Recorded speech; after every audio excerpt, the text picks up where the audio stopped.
What's up, Pookie? What's going on, little girl? Little lady?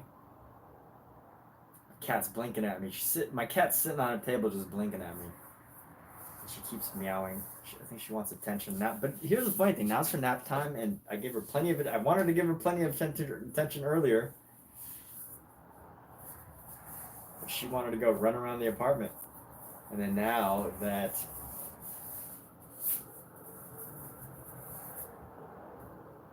it is time to get to business, she wants to just stare at me. She just wants to stare at me so that I give her attention.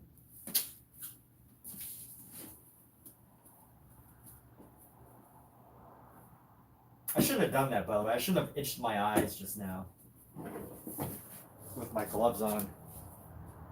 It's not a good habit to do.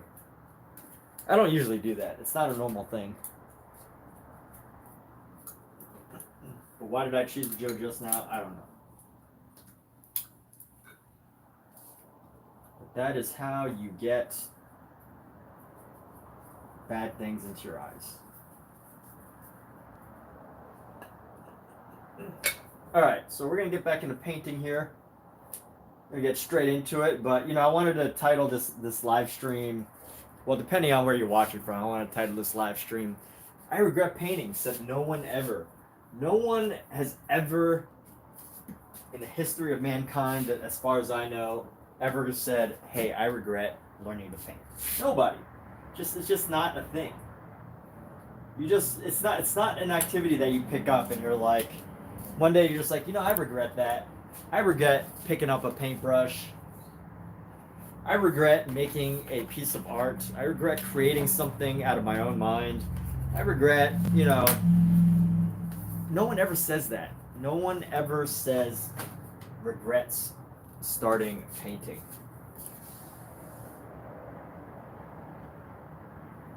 There's a lot of things that people can regret and that people say that they don't regret, even though, no regrets, even though like they might actually regret it, but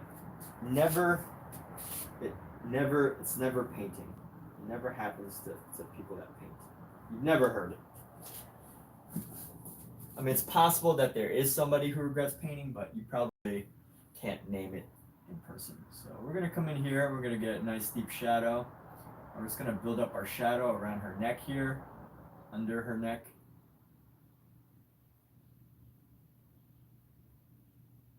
Just a nice delicate shadow.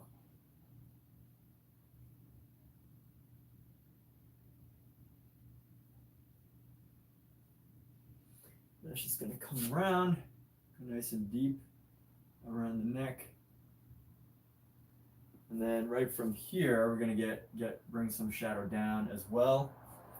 So originally I was going to try to go for realism and try to copy the neck, but the neck just wasn't looking good. So I'm going for the next best thing, which is going for something a little different, just adding in a shadow in this area that kind of reflects the shadow of the chin here. And that's what we're going to go for, is just this reflective shadow from the chin.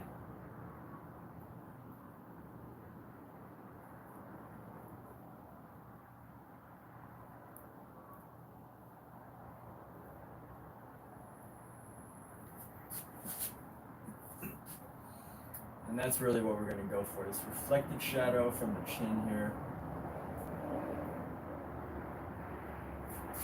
And that's looking a little better, it just looks a little bit more natural. Hey, artist.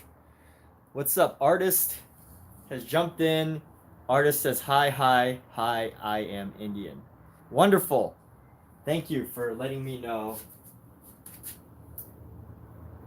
So, just out of curiosity, what made you introduce yourself as Indian? I'm just so curious, like, why? I'm just so curious about why that is how you chose to introduce yourself. Because of course you have the name artist, and you could have introduced yourself in any multitude of ways. Like, you could have said you're a brilliant artist, you're a digital artist, You could have said that. You could have said that you're a superhero. You could say that you're Superman or Batman or whatever. But out of all things, you just wanted to tell me. I find that interesting. We can talk about that. Let's chat. Let's have a conversation. And what's up, Trinity? How you doing? All right, Trinity. Thank you. Thank you. Appreciate that. Yeah. Very cool. Yeah. So we're working on this painting right now. I think it's so I actually put my hair in a top knot. Usually I put it in a bottom, like a side knot. I haven't really figured out. This is every day is the longest my hair's ever been. So just experimenting with these my hairstyle has been a game changer in my life. So let's go around here and let's try to find some shadows in our hands. So we're gonna have some shadows right around here.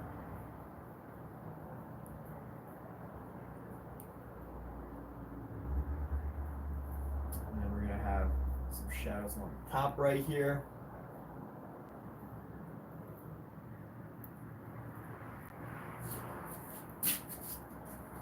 So Trinity, welcome. What's going on with you? What brought you in today? Is it the art or is it the hair?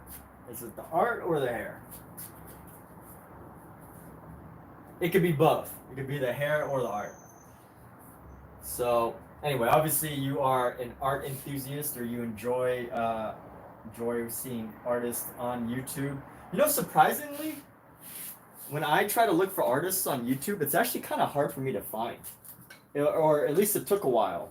Now, when I get on YouTube, I do see new artists pop up, but when I originally started streaming, it took a long time. It took like months before I actually started to find other artists live streaming on YouTube. I think it's becoming more of a thing. Hopefully it becomes I love the idea that like YouTube can just be this massive creative community. It's beautiful. It's a wonderful, wonderful thing. Wonderful, wonderful. Hi. Yo, artist. I don't know what you're saying there about that, but it's all good, dude. You could say all that you wish. So we're gonna reduce the size of our bottom lip here. So we're gonna add a little bit of highlight right here. Let's add this. I really should be focusing on like one thing at a time here, but I want to bring in back this highlight along the top of her chest.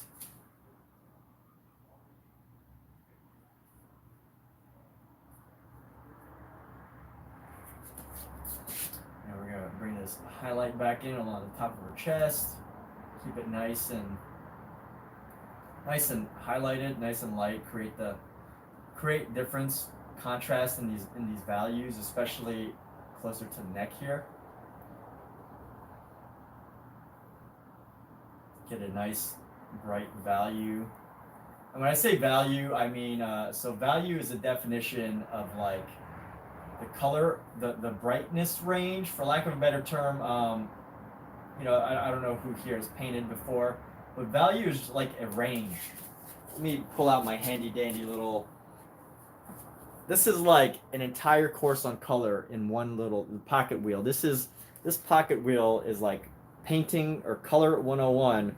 And what values is from 100% black all the way to 10, 100% white. Or, sometimes it goes from 0 to 9, 1 to 10.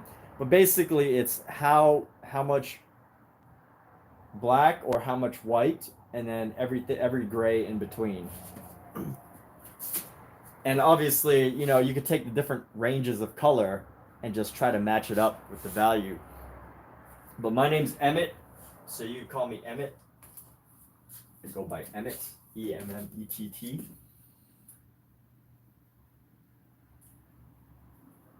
Yes, I go by the name Emmett. Hazard Creative is a personal brand that I've developed. I like the idea of having a brand rather than just the name. I think the name's gonna name's helpful, but like as far as like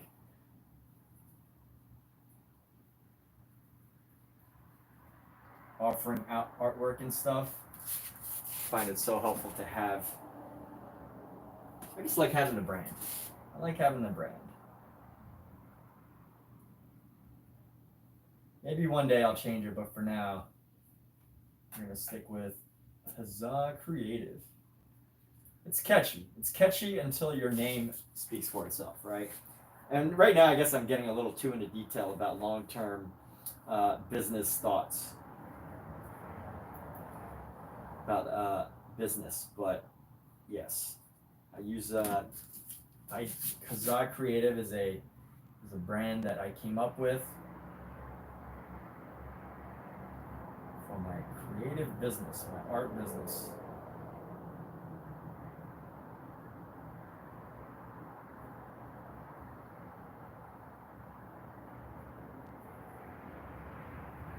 So I'm just adding these really bright highlights here.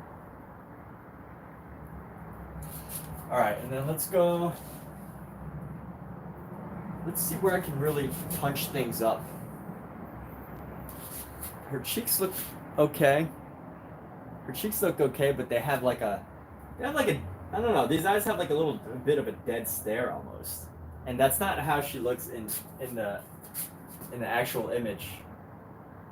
So I'm wondering how I can add more expression, or maybe just like make it more subtle. I don't know. We'll see. Looks better in person, I think. Whatever. Let's keep painting. Just keep going. Eventually you'll find the right details. And let's go. We'll find our details here. We're going to come right under the cheek.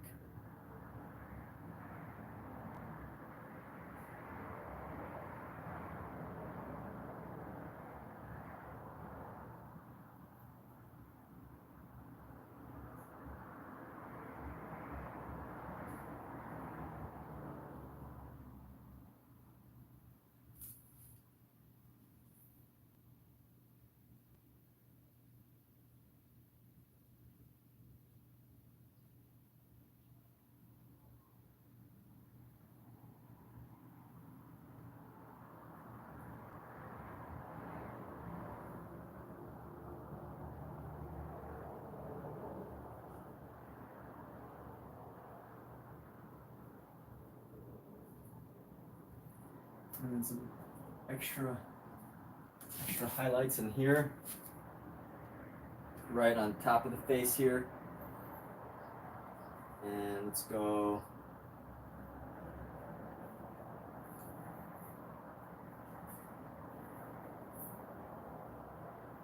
Let's get this extra highlight right on the top of the face.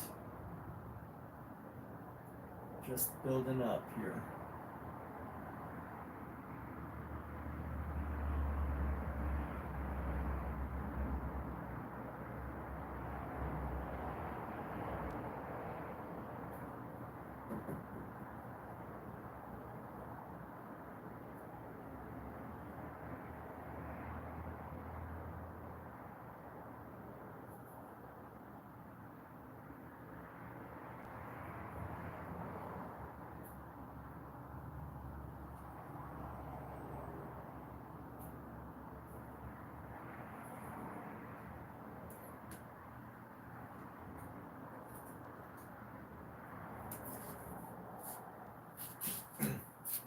Let's see how this looks on camera. All right. We gotta go deep into here. Nice crease, nice contrasting crease right there. Get under the lip. Bring this side up a bit. Create this little triangle underneath the chin, or underneath the cheek here.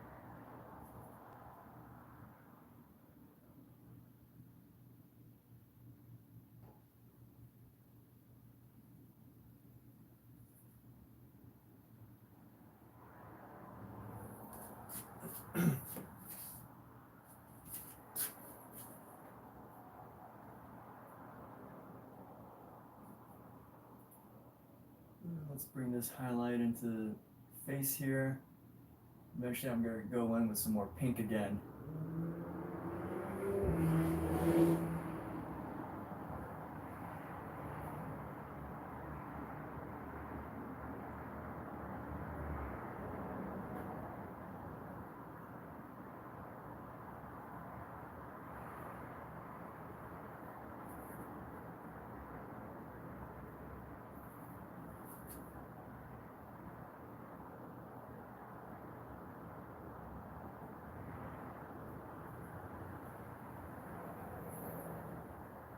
Let's go like this. Here we go.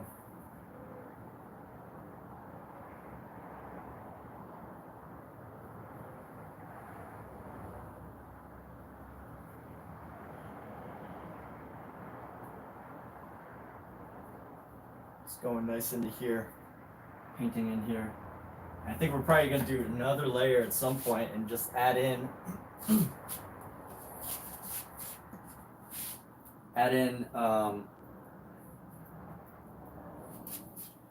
what was I gonna say? Add in some reds.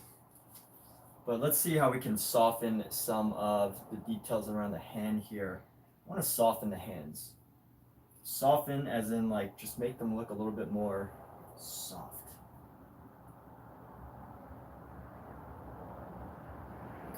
So our brightest highlight is gonna go right along the edge here. And everything just has to be like rounded. I can't have these like little corners.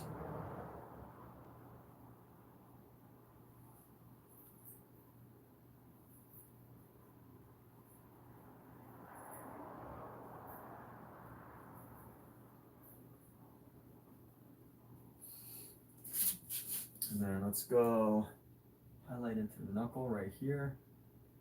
Let's get a nice natural knuckle going. And we're gonna add a little triangle of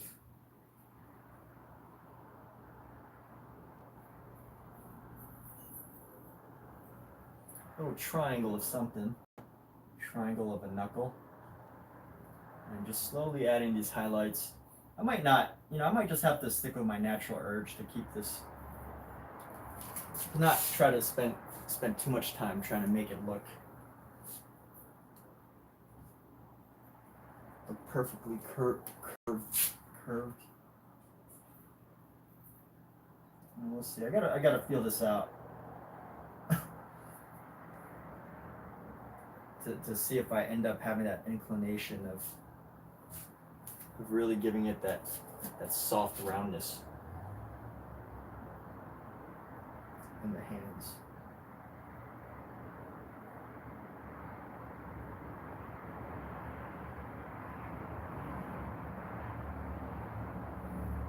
Or whether I'm going to keep them pretty sharp.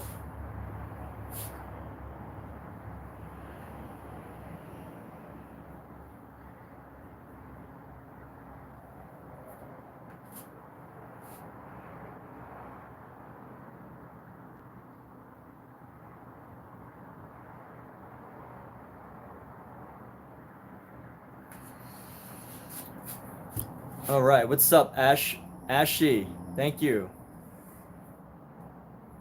Thank you. How are you doing, Ashy? Or is it Ashi? Ashi? Ashi. Ashi is the name. They go by the name Ashi. I like that. It's catchy. Very catchy. Catchy name. It's always good to have a catchy name for people to remember you by. We're going to lay down our white here nice and thick to create a more of a highlight color.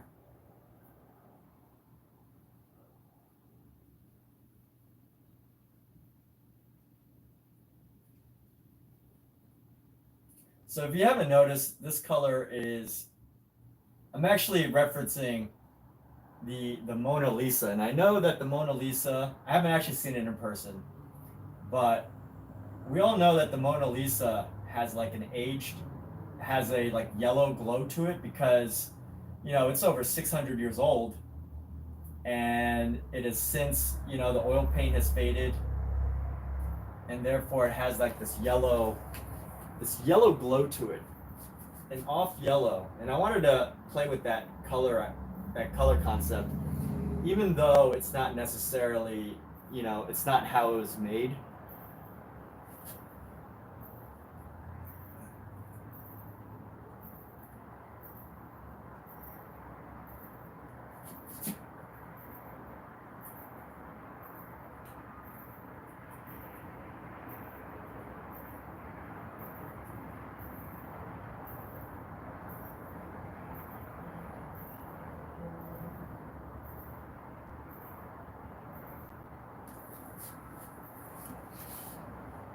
Like when it was originally made, you know, I'm sure it used a lot more natural colors, but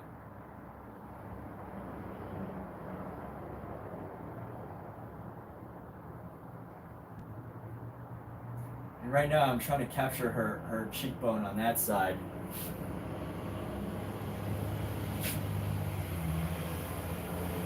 And let's try to capture some cheek on this side as well.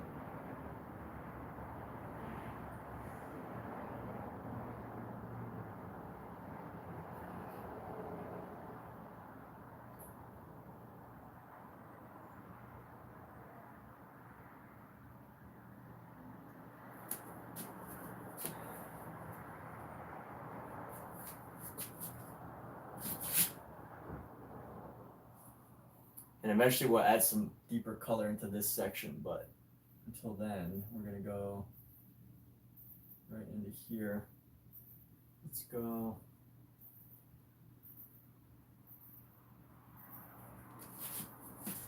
All right, let's see what we can do. Oh wait, I gotta plug these phones in. Just plug some phone in. Here we go. Oh, so lucky. I got my phone plugged in just at 1%. I'll be right back.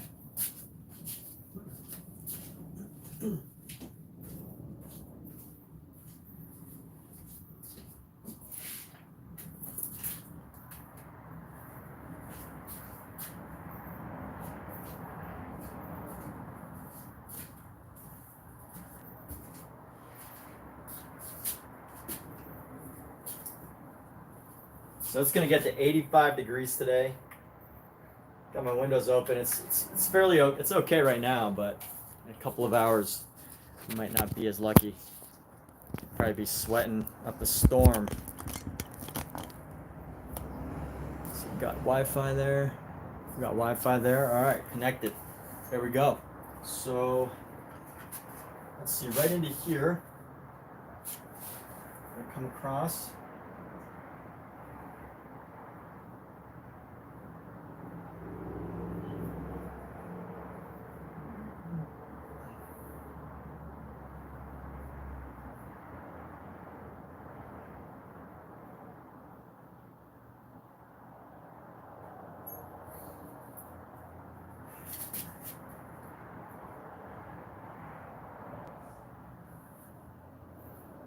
These hands look dirty right now, which I don't want that to be the intention, so I have to figure out a way to start blending this a little better. Just gonna go into here, bring in our highlights on a hand. Let's round it. Create a roundness. Go on top of here.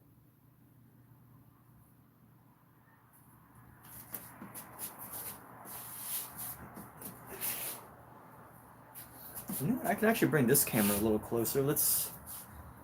Since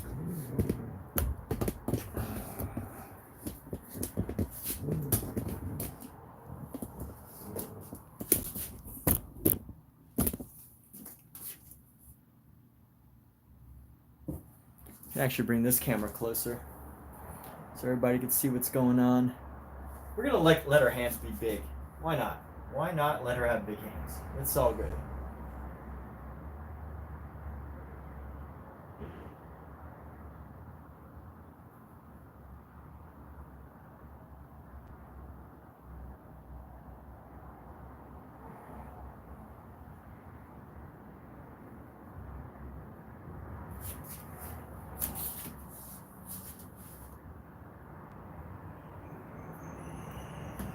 A nice little highlight across the top of the hand here.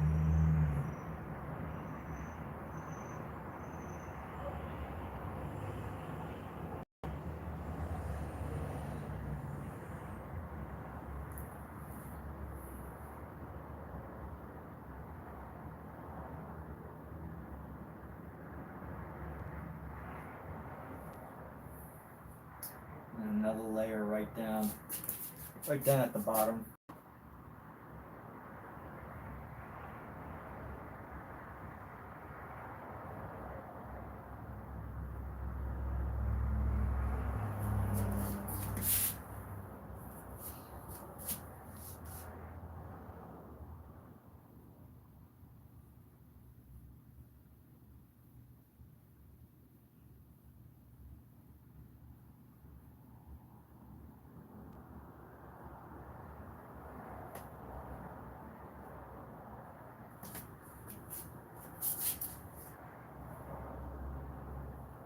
And I think another issue with these hands is they look a little bit too like bony.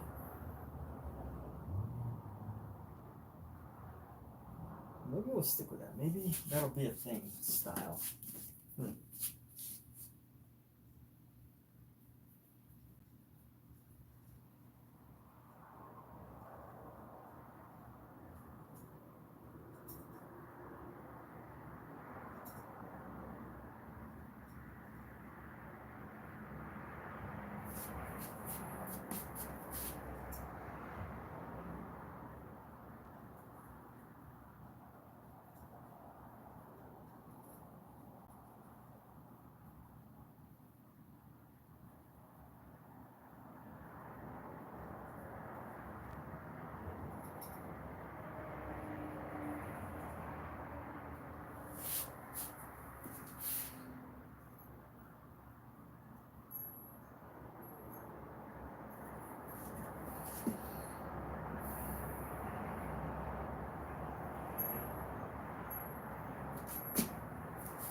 All right, we're gonna clean off this brush.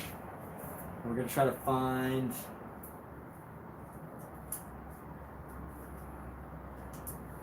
another small brush. So this is a real much more delicate brush. I don't usually use brushes like these. A long comber brush.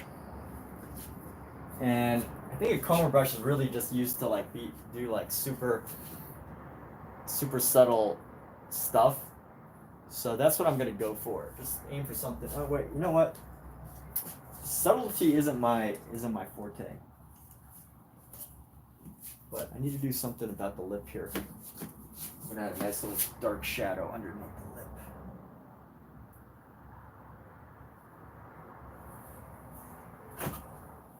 Shadow underneath the lip.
Let's go grab this brush again, the previous brush.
All right, it's going.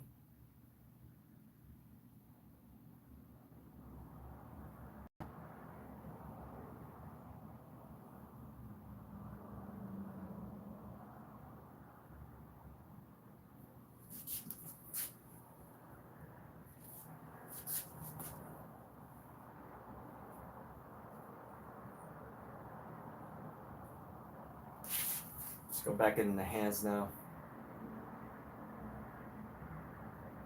Just try to make them look less rough. Still trying to figure this out as far as the overall hand structure goes. Maybe I'll use a more subtle transition color. Need a good transition color here. What's up, Aryan? How you doing?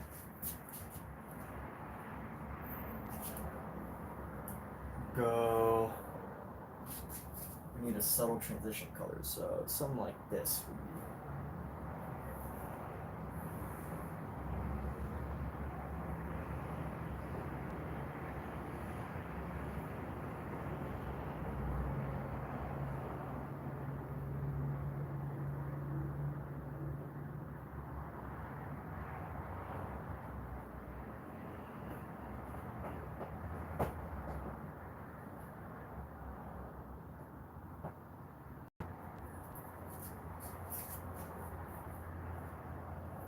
Or we could just paint through it and not go for, the classical, or not go for what we've been doing, which is really trying to catch all the, every single corner shape, but just going nice and smooth with it.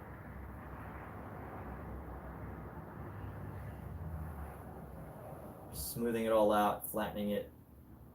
Or actually, not flattening, but like rounding it,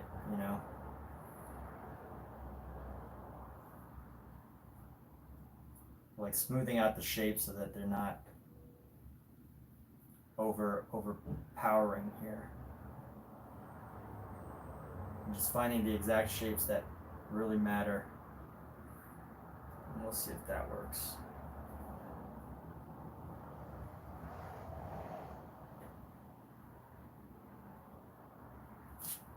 Flatten it out. Try to create a single color tone around out this finger here.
All right, let's clean off this brush.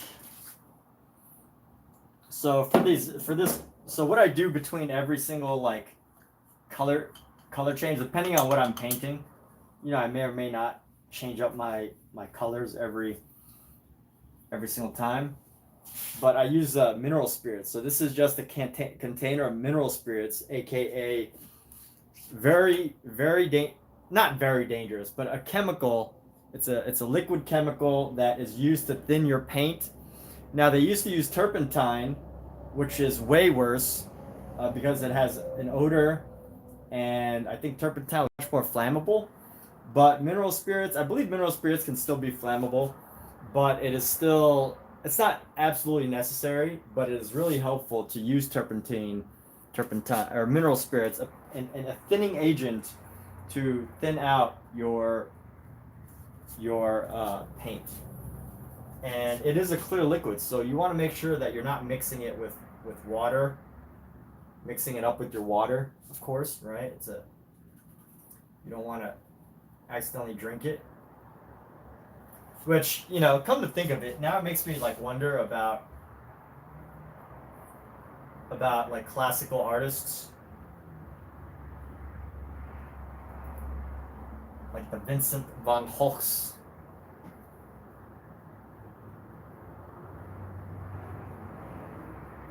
And whatnot.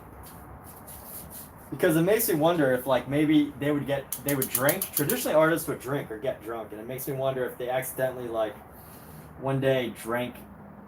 I mean, there has to have been some artists that accidentally drank their own turpentine accidentally.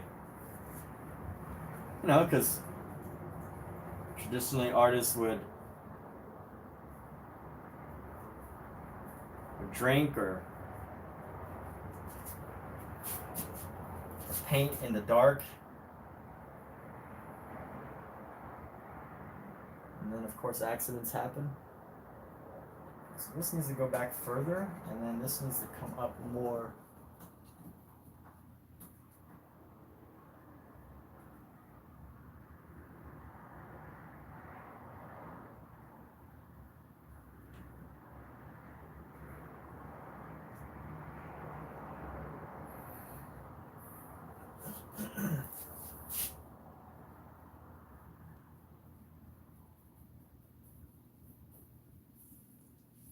Let's see what I can do about this hand here.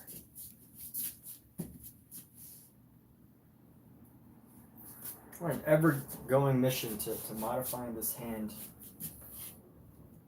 Never-ending hand modification mission.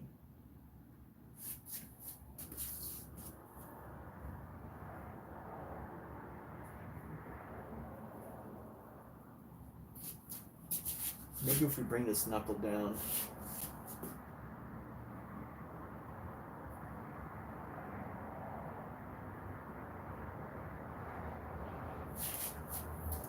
Bring the knuckle down at an angle, and then create a nice triangle right here.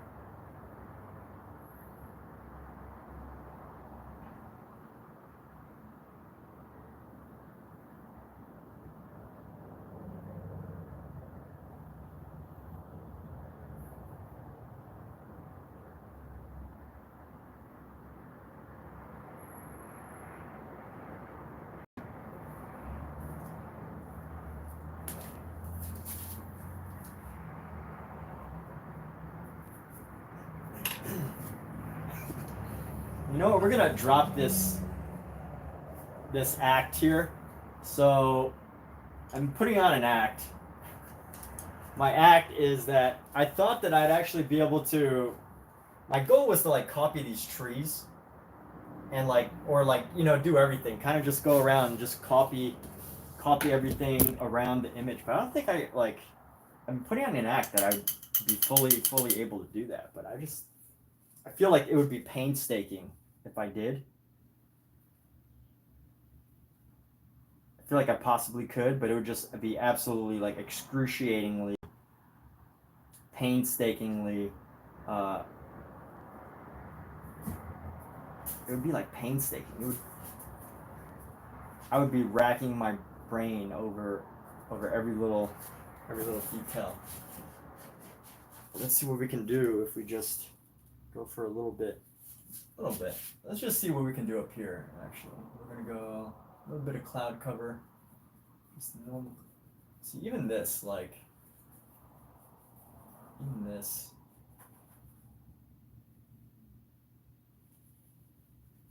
Like, I don't think I'm gonna paint over every single detail like that, so.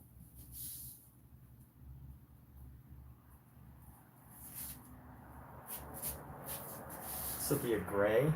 Let's go grab some grays here. Like if I really wanted to color match and then match their exact, I don't really feel like color matching and matching their exact, you know, color, their exact paint strokes and everything. So let's go abstract with it.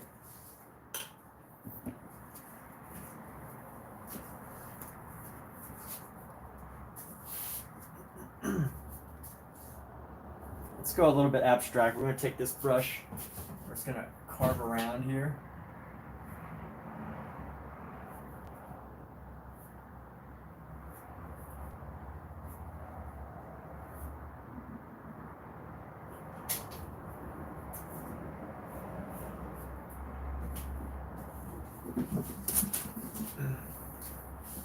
Actually doesn't look too bad. Actually blended in. But we're really abstractifying our space here. Separating her from the image.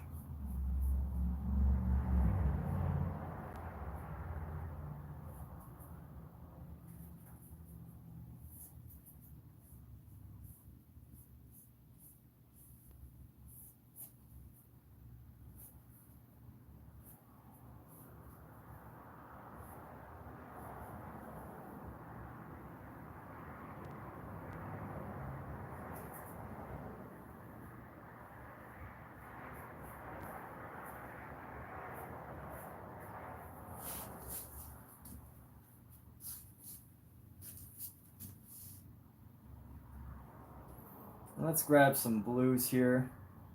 We're gonna crisscross around. We're gonna crisscross around here. So we're just gonna add a little blue streak there. Come around and we're gonna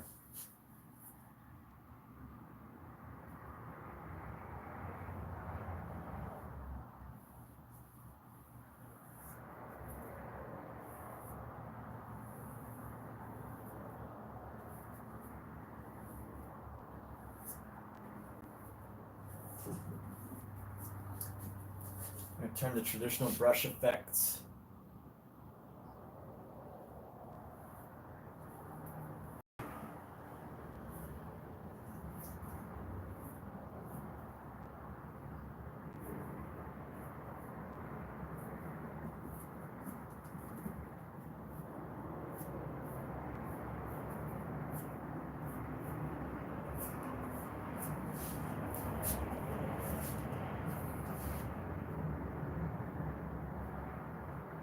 No, it's interesting. It gives a little bit of like a,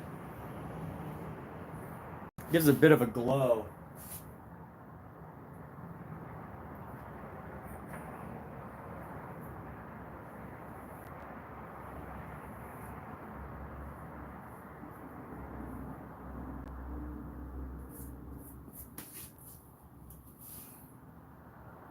Let's grab this blue.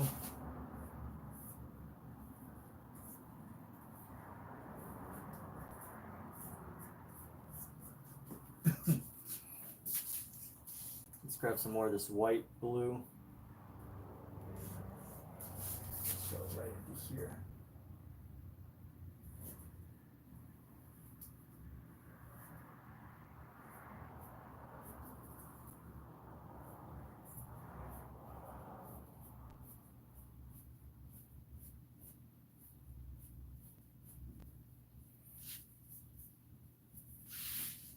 Now let's go into these trees here, and actually let's use some yellows and greens and browns to punch up these trees.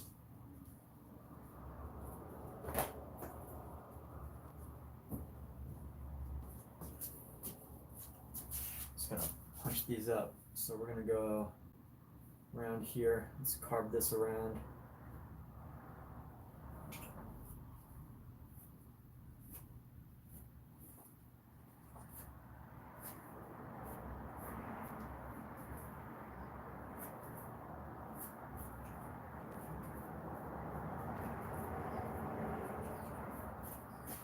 We're going to separate her from the painting. That's our goal.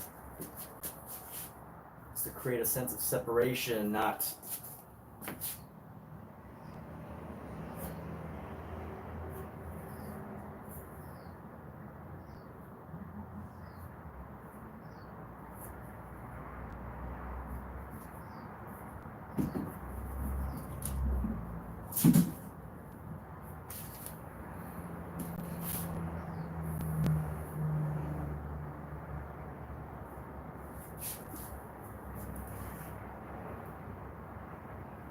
And I like where this is going. It's got a little bit of a has a feel to it.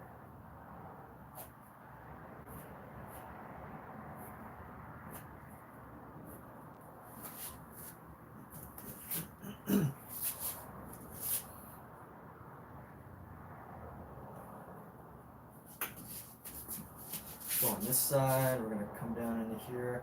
We're not going to paint over the original artist's name.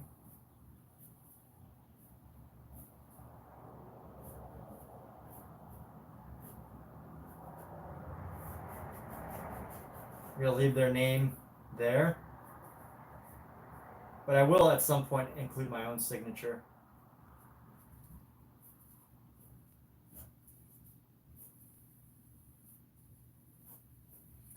And honestly, I can't tell if this is like a print because it has like all these little extra details around.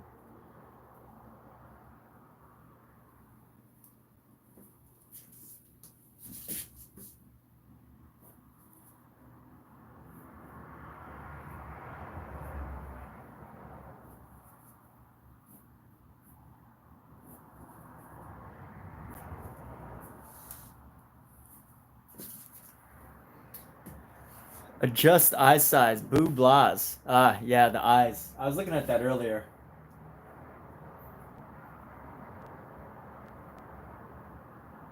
Yeah, one eye is definitely bigger. I might keep it that way, though. We'll see. But thanks for noticing. Thanks for stopping by. I really do appreciate the feedback and the thoughts. It is so helpful to find people that are so open to sharing, you know, the things that they notice, and especially if it's so noticeable that it's distracting.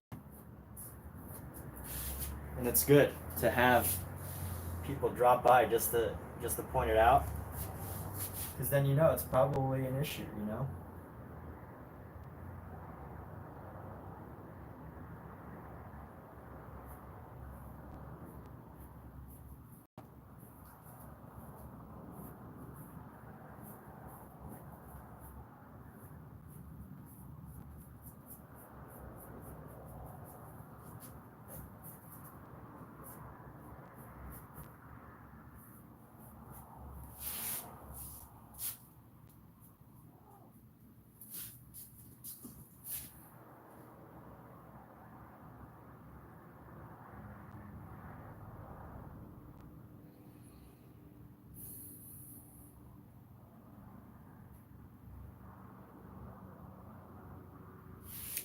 Slim Chris.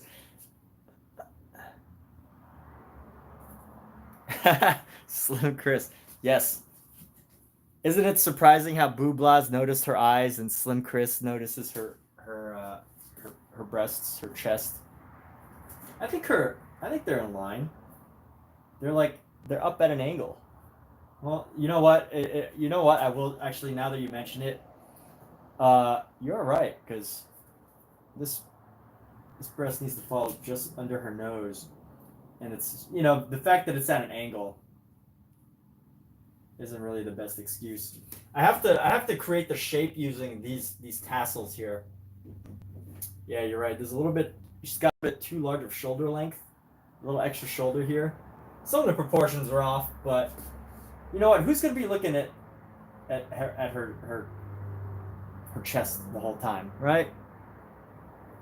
No one. Maybe everybody. I don't know. The trees are made. I didn't paint the trees. I didn't paint the trees.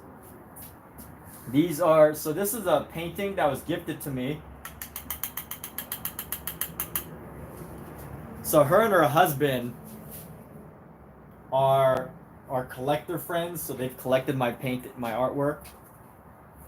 And they gifted me this massive, beautiful frame. And actually they want me to paint it black, but you know what I'm gonna do? You know what I should do? I love having friends that allow me to do wacky stuff like this. Isn't it awesome? This is like a $500, well, seven according to what viewers, $750. But he was pretty close on the price. The frame price, which is actually listed on the back, is about $500. And they just let me do this to the canvas. Originally, they were like, "Hey, will you paint dinosaurs?" And they weren't commissioning me, but they did gift me, and they said, "Hey, you can do whatever you want to it." So I'm going ahead and doing whatever I want, but I'm also doing some dinosaurs.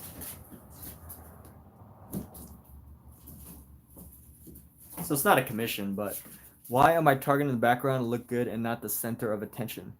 Shreya Davi, can you clarify what you're saying? I'm a little confused here. Why am I targeting the background to look good and not the center of attention? This is like, you mean her? Like she is the center of attention.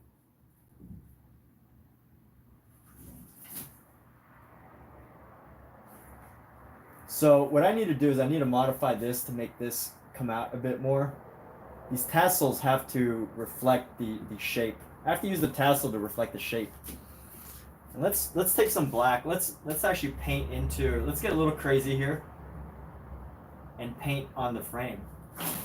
I'm gonna paint some. She wanted me to paint it black. I'm not going to paint the whole thing black. I'm gonna do my own. I've never painted a frame before, so.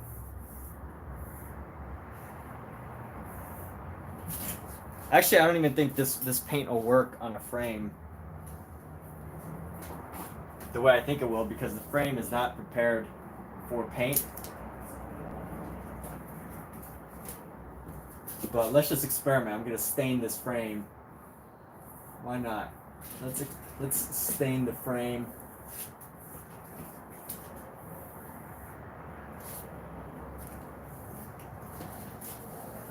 With oil paint. Out of all the paints that I could possibly use, I'm using oil paint. I don't think this will actually work, by the way.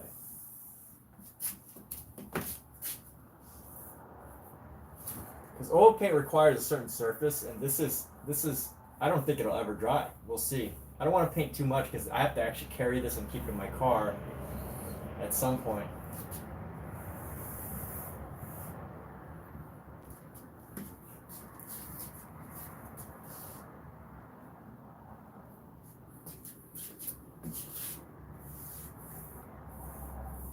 You never know. You never know. It could dry. Worst case scenarios, it just has this layer.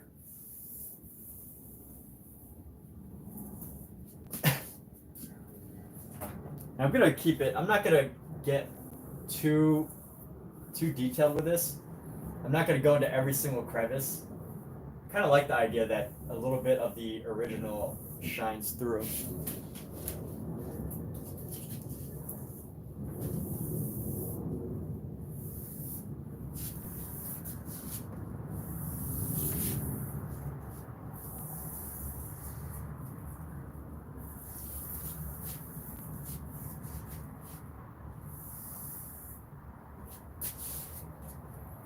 I have so much ivory black, and it smells so strong right now. The smell of paint is so strong right now. So strong.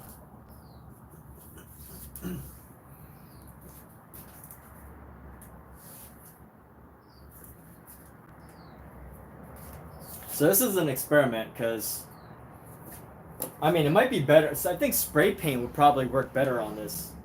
I should probably get a spray paint as opposed to trying to put ivory black oil paint. That'll probably work better, right?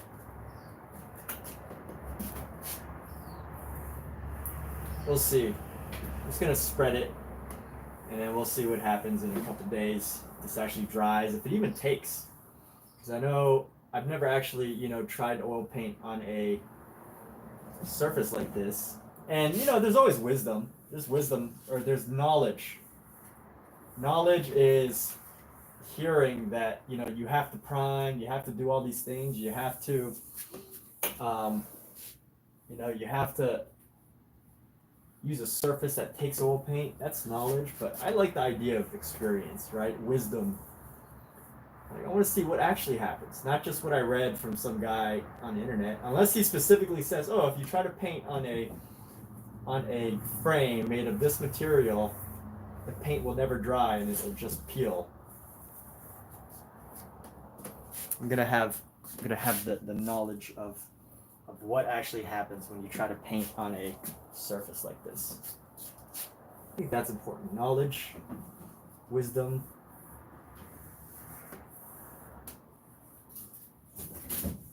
And it's not like, it's not so meaningful, not knowledge that I can usually,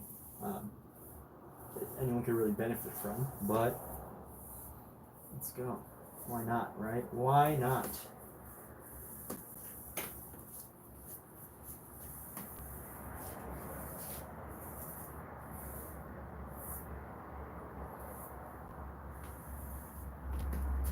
How's the frame looking? It just looks kind of stained, right? How's that frame looking? It's just kind of stained.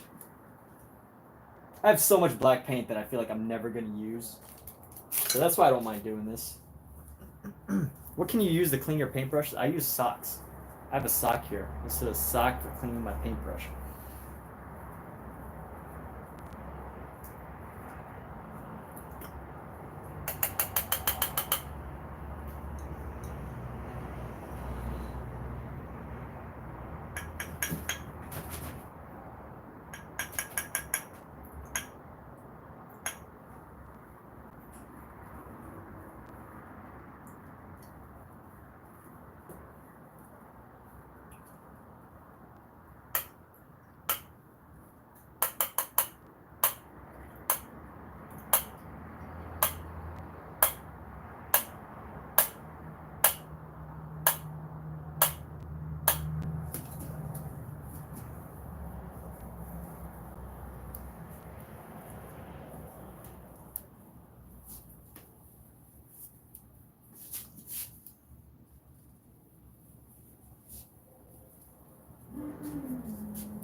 Let's grab some more. We need more black paint. Where's my black paint that I just had? Surprised that I'm getting so much paint. Wow. I'm going to use an entire tube of Gamblin 1980 black paint. See, this is why I think it's important to have like a wide range of paint brands, ranging from expensive to less to various pricing, because it allows you to have the freedom to do goofy stuff like this without the stress of wasting good paint. It's not that, and Gamblin 1980 is actually pretty decent paint. I wouldn't actually recommend using Gamblin 1980 for something like this that's experimental. But, maybe like a different brand. But let's just go right into here. Look at this big chunk of black.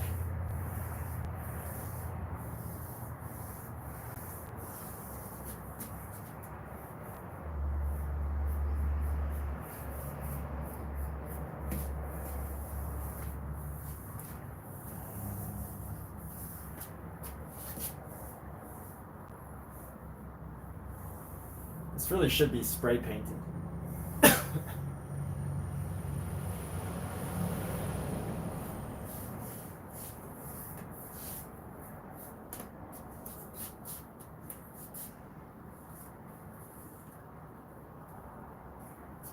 And again, I don't actually know if this is gonna keep.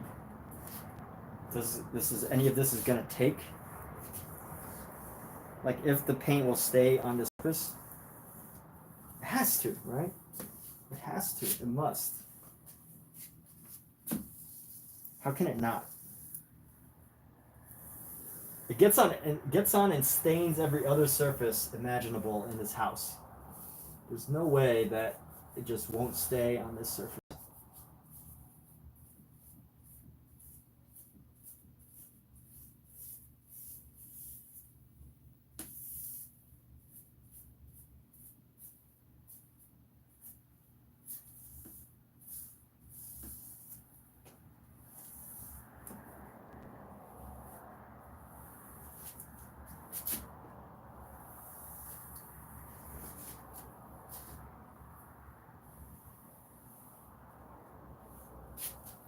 I'm going to use up all this. I might as well use up this black, the Winsor Newton Winton, because it already has a hole. How does every single Winton oil color tube get a hole in it? Jesus. Jeez. Every single one gets a hole. I don't understand it. And this one's like right at the tip too, which means I don't understand it, Winton. Literally every single hole. I'm not supposed to, this is Amazon Live, and I'm not supposed to complain about companies right now. But Winsor and Newton, I swear, every single hole. This one had a hole in it. This one's got a hole in it. Winsor and Newton, I'm calling y'all out. You can't keep using bottles like these. Like you can't keep trying to sell 150 ml to 200 milliliter containers that have holes in this. Let's see. Does this blue one? The blue one had a hole at the bottom down here. But it's since like dried up. I have a feeling it's gonna get another hole. The yellow, this gray has a hole in it. Winsor and Newton, what is up with your tubes? Stop buying these like Winsor Newton. This is a little rant about Winsor Newton. So I had another color too. It was a Van Dyke Brown. That had a hole in it. This is like you make easy, accessible, affordable paints, but your tubes are just horrid. Stop buying tubes that get holes in them. And it's not like I'm like I used it. It's not like I like I'm very, very like I carry these with me in a toolbox or anything. It is the only, this is way too much of a coincidence. Winsor and Newton. This is way too much of a coincidence to be. I need to file this as a complaint, as a regular YouTube video, and not. You know what? I'm gonna make a video right now complaining. How does every single with my other phone? Good thing for extra phones. I need to make a rant video.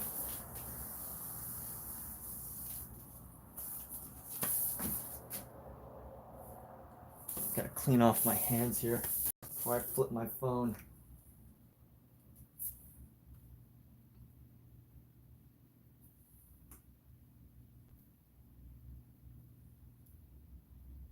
All right, let's get this YouTube. All right, YouTube. I'm so annoyed at Winsor and Newton right now. This is not good because I'm doing Amazon Live, but I just cannot hide my frustration.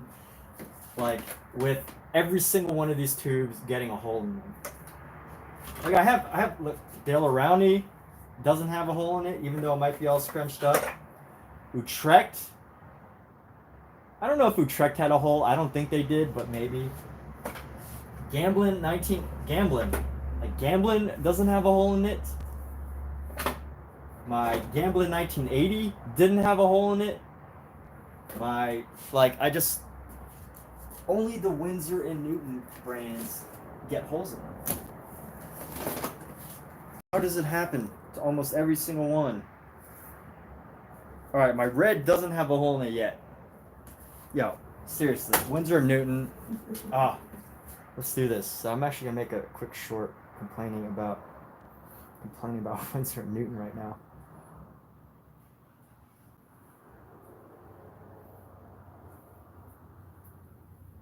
Should have kept that rant a moment ago.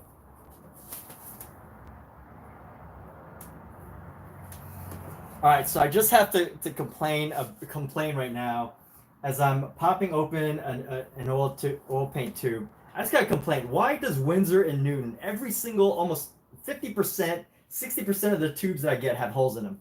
My black now has a hole in it. This yellow had a hole in it at one point, like down here.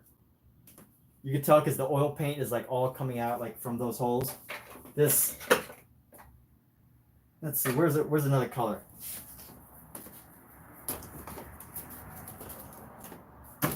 This gray from Winsor and Newton had a hole in it.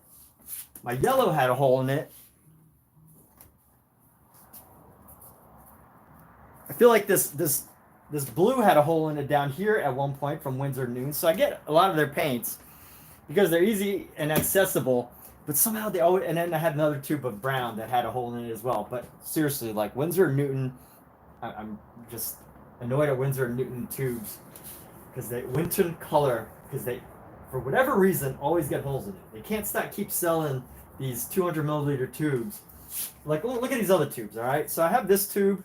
Actually, maybe Utrecht had a hole in it. I don't know. Maybe this might have had a hole in it. I'm not exactly sure, but it's way at the bottom. But De La Rowney, no holes from De La Rowney so far. No holes from Gamblin.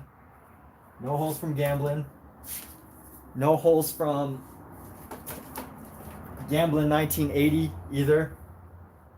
And I don't know, I'm like 90% sure that I don't buy these tubes noticing holes in them, but somehow they inevitably get them. And it's not like, you know, I bring these around with me in a toolbox with sharp objects. They just somehow are so easy to pierce, and it's just annoying. But there's a little complaint. Winton, get your tubes together.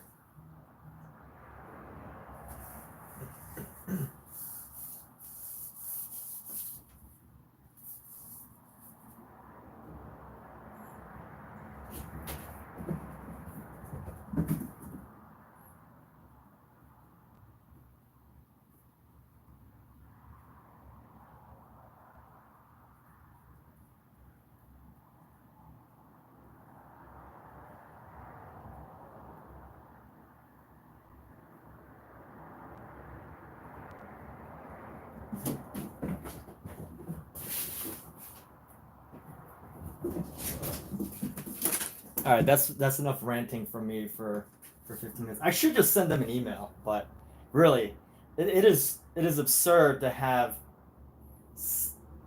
5 out of like 7 tubes get holes in them.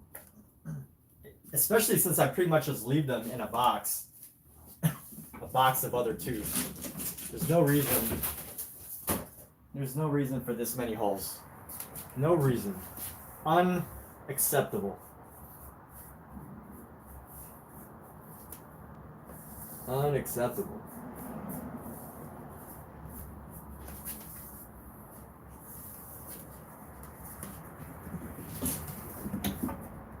All right. But anyway, I mean, at least they, you know, there's always like a special on them or something. And they're easily accessible. You get them pretty much anywhere, but oh yeah, and even the small tube. This is a pattern. The small tube of Winton Oil Colors also has a tube in it. I mean, a hole in it. No other tube gets as many holes as Winsor and Newton paints.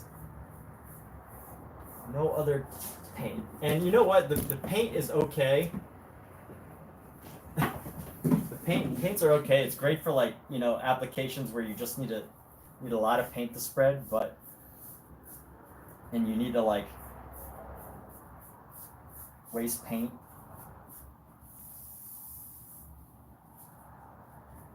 And it's a great starter brand, but just like, do not expect their tubes to last. Be prepared to use up the paint, otherwise, you know, the tubes will have some issues. But it's great for applications like this, right? Applications where you really just need lots of paint to mess around with, and you're not totally focused on like, watch out, Scout. Talking to my cat.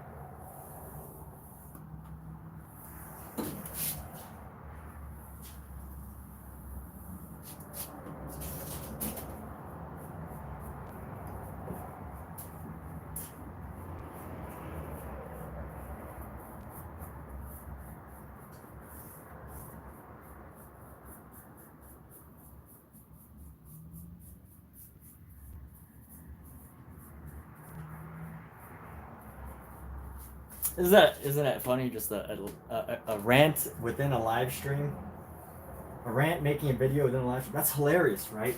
Is anybody losing their minds over how inception that is?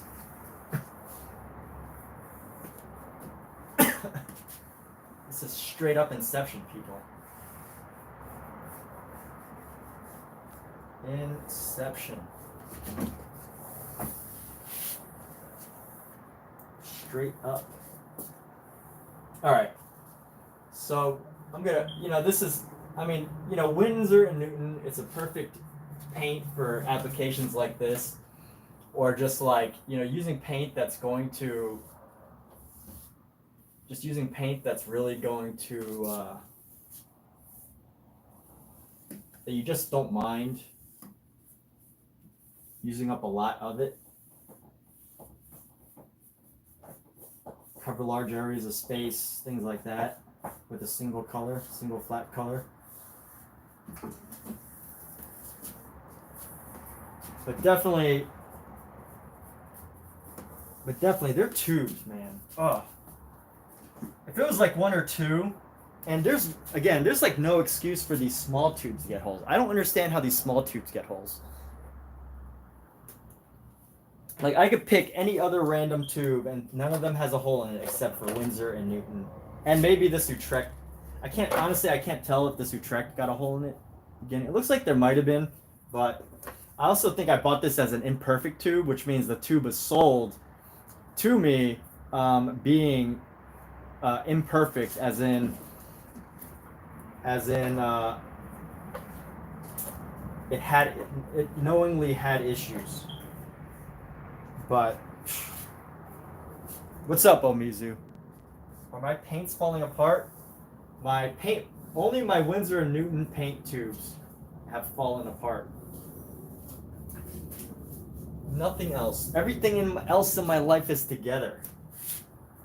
Everything else in my life is together, except for my Windsor and Newton paint tubes.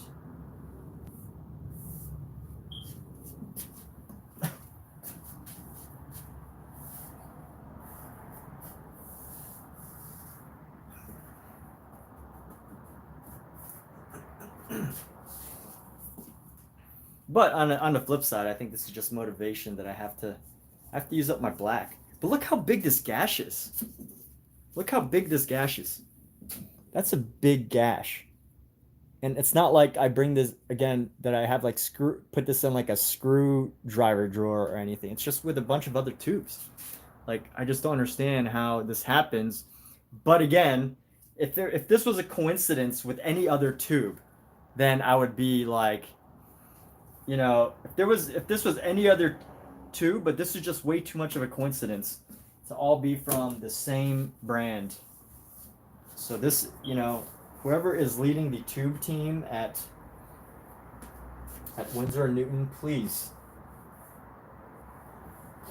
stop using like, these are like tin foil. This is literally like just a tube.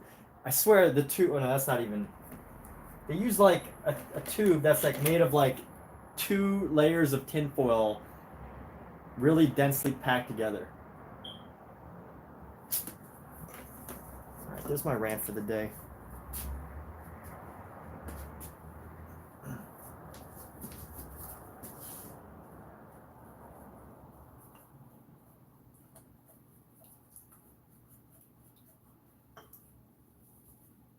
All right, I'm gonna let the frame sit. I might even just leave it in this like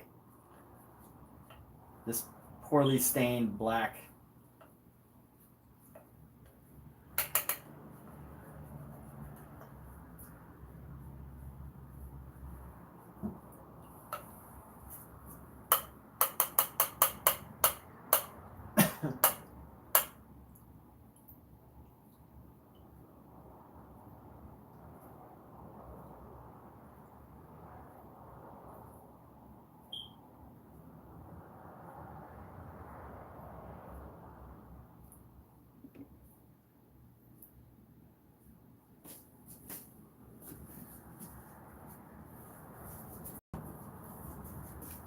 Gotta retube my paint.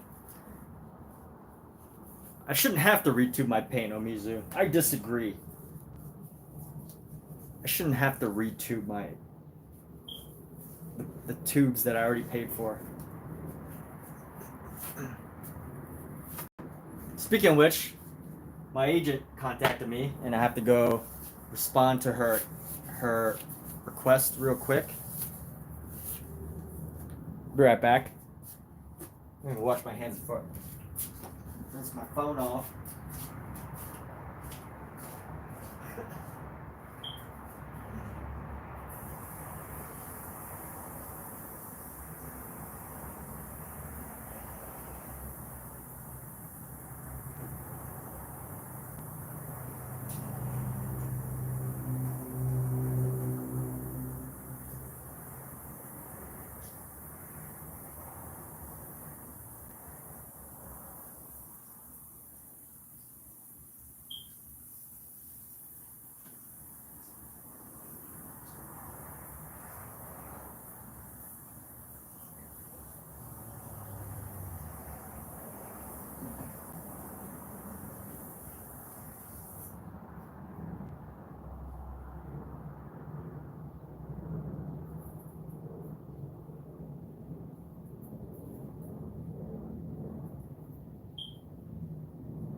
I'm here. I just, hey, there we go. Peeking from behind my painting. What's today's date? Today is July 17th.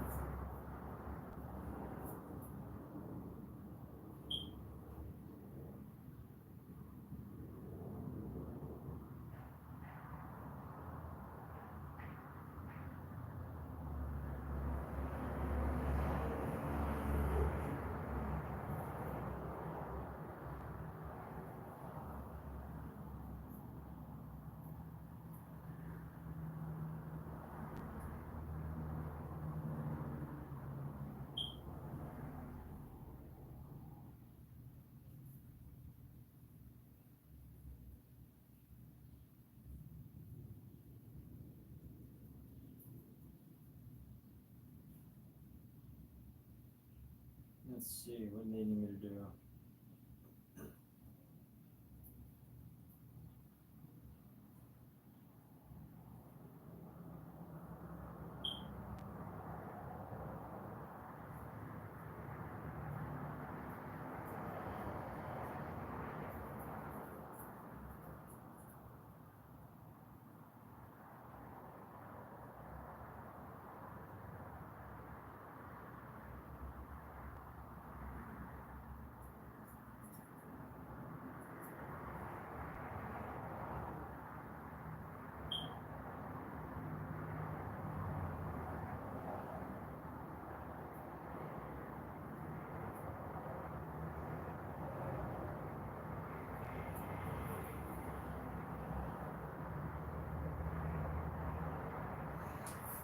Oh, why can I never remember my Adobe password?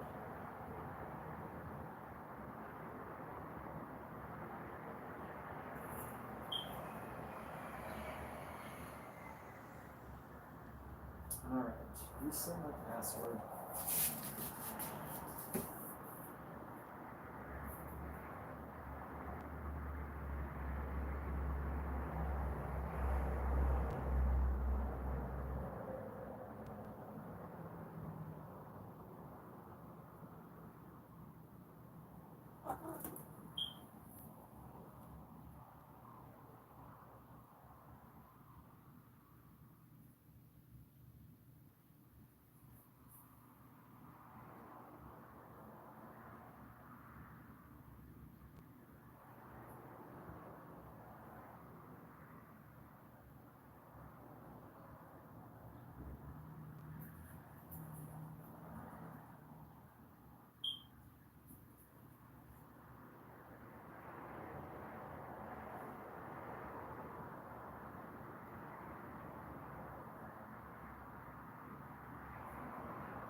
Still here, people. Just going through something right now.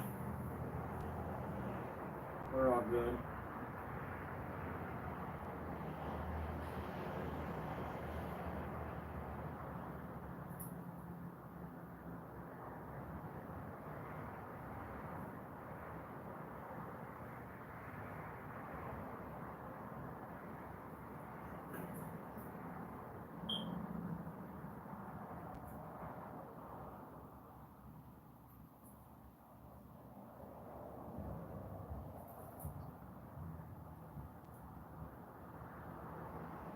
Oh gosh.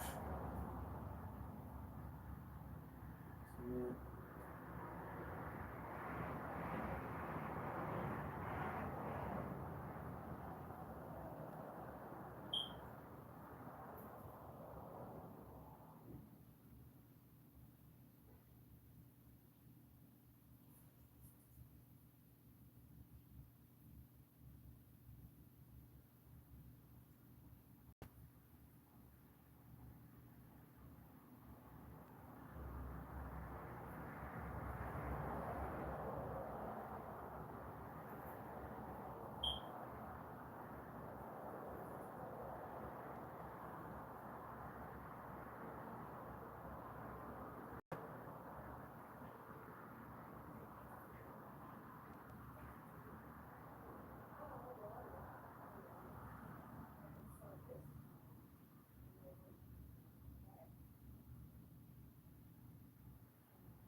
Okay.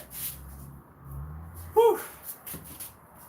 Now this is annoying because I have black paint all over this, and this is gonna take a long time to dry. Actually, I didn't even think about that. I definitely should have used spray paint. If anything, just for the purpose of letting it dry much faster. Because this will probably take like I don't know how long it's gonna take to dry on this surface.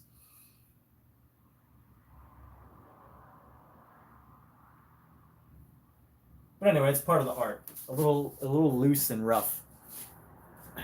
My agent called to say I received a leading role in the next big action drama, something like that, something close.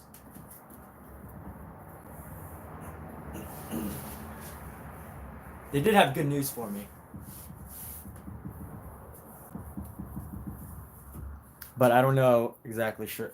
Not exactly sure. And even so, like even if I was booked on something like that, I couldn't really say it because everything's usually under under under wraps. But I think I don't know. I think you would be able to. I don't know. Like would the excitement show on my face right now if I was booked on say the next Marvel movie? Maybe. I don't know. Would it show, or would I have to put on my poker face, or would I have to put on a poker face and like pretend like I didn't just get booked on a huge movie?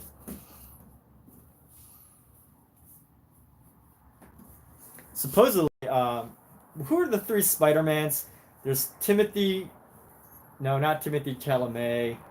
It's like I can't remember the guy who's dating Zendaya. Tom Holland. There's Andrew Garfield. Supposedly Andrew Garfield, like when he found out that he was playing Superman or Spider-Man, he had to like keep it totally quiet. He lied to everybody for like years, or maybe like a month or months. I don't know if it was years or months during the filming. He didn't tell anybody. Supposedly, that's it. That's what he said. My cat is so cute. She's just laying there looking at me. What's up, Pookie? Say something to the audience. What do you want to tell the world? Huh? You got nothing to say? You always got stuff to say. You're the talkative one. Ah, did you hear her? Did you hear her? She said something. She said, Is that right, Pookie? Huh? What's up? It's your nap time, huh? What's up, little lady?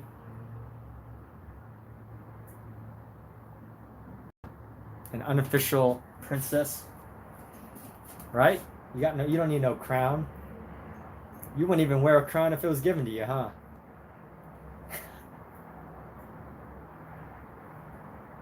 Is that right? Hmm? You wouldn't want to be a princess. She wouldn't want to be a princess. My cat would not be a princess. She would be she would be an MMA fighter or like a top athlete because she just got an attitude of like there's nothing queen like about her. She would totally be like an MMA fighter or like I guess like MMA fighters can be princess like or athletes could be princess like, but I think it's less likely. She's very. My cat's awesome. Aren't you, Pookie? Aren't you the best? Yes. You're the best. The greatest. The greatest ever. Greatest ever.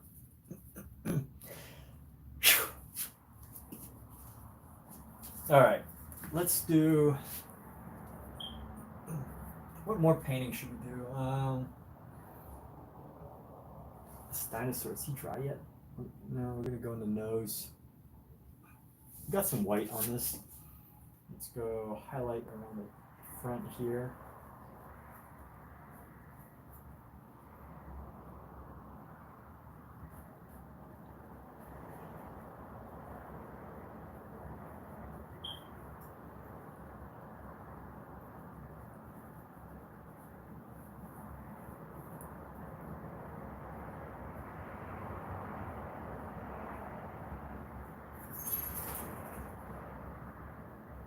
I can give some made-up dinosaurs here.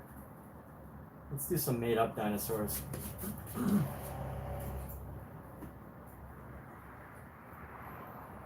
gonna make up his eyes as really big.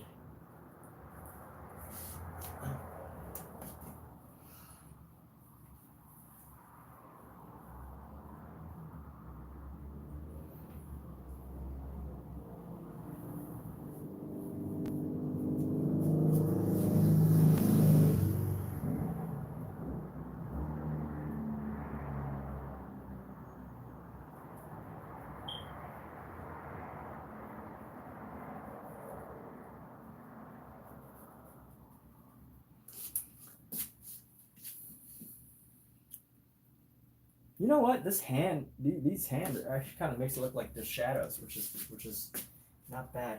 This is gonna be the hard part right here. Is navigating this dang hand right here.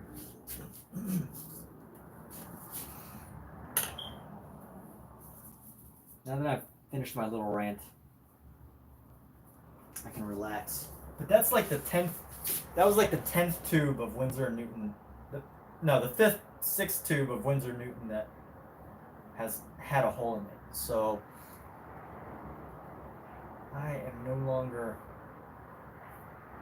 It's one of those things. And the good thing about oil paint is that it lasts a long time, and that tube will ultimately eventually dry.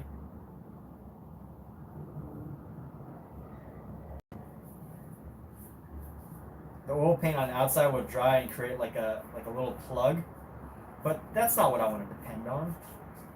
I don't want to depend on a plug.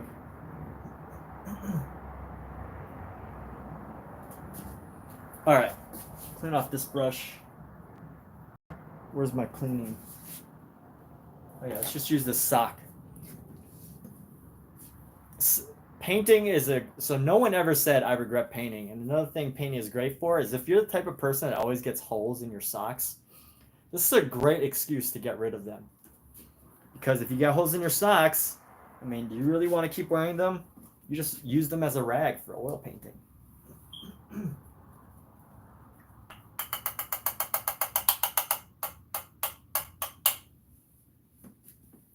Use it as a rag. Use it as a rag. Josh Harvey. What's up, Josh? I got...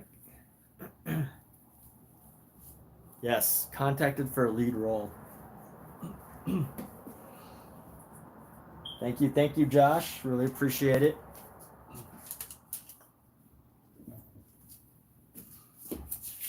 Okay, so let's go like this. What are we gonna do about her? How do I make it seem like the shape of her breast, her chest, I should say. Chest is a more appropriate word. But how do I make it seem like, how do I capture the overall shape? So it's gonna fall. If it's shaped, it's probably gonna go around the armpit and then come around like this. Sorry, Jay. I know I'm talking. Jay's her husband, and I know I shouldn't. I'm totally doing this for art's sake of trying to talk about the shape here. I'm trying to figure it out, like, if, and this is just, female anatomy in general. So in general, this would probably come around like this and just connect into the armpit. So I need to make these tassels look as if they're hanging in like a shape. It's like a roundness.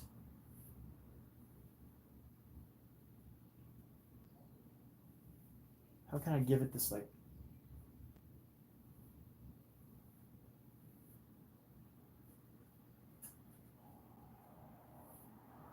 so that's not like flattened. The problem is that if this is,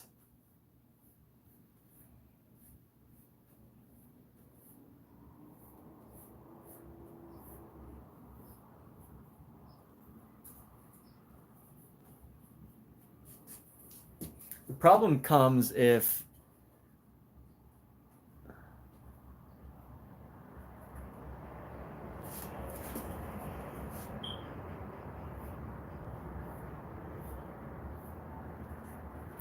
there's only a problem. Someone earlier mentioned that these are at an angle and all that, so I have to make it seem as if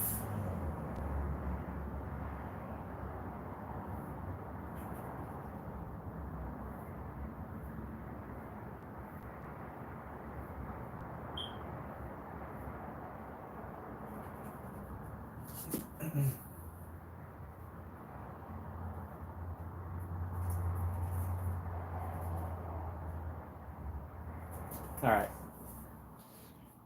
Contour.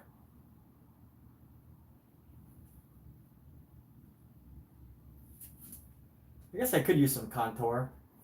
Bring some contour a little bit. Yeah, that's right. Let's go. If we go like this, it's gonna come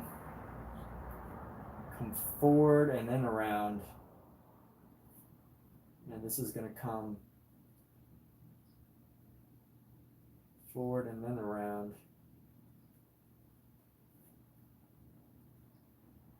Let's come straight down. Then we're gonna have some more.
You know, you can really only feel like this eye's way bigger than this one when you're looking at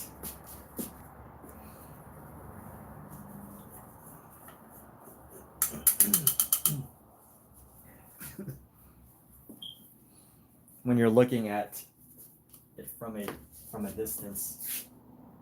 But if you look up close, it's not too bad. So we're gonna leave that. Actually, I feel pretty good about the face. I'm not gonna do too many layers. I'm just gonna keep it pretty tight here.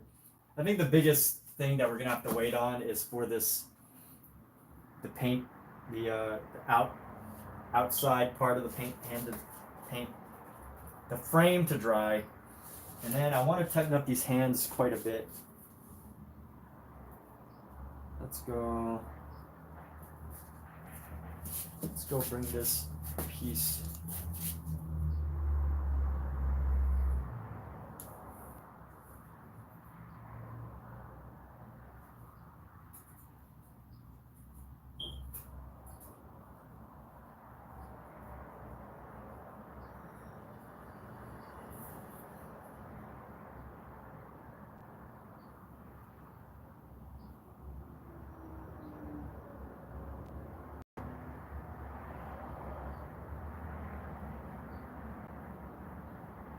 Round this out.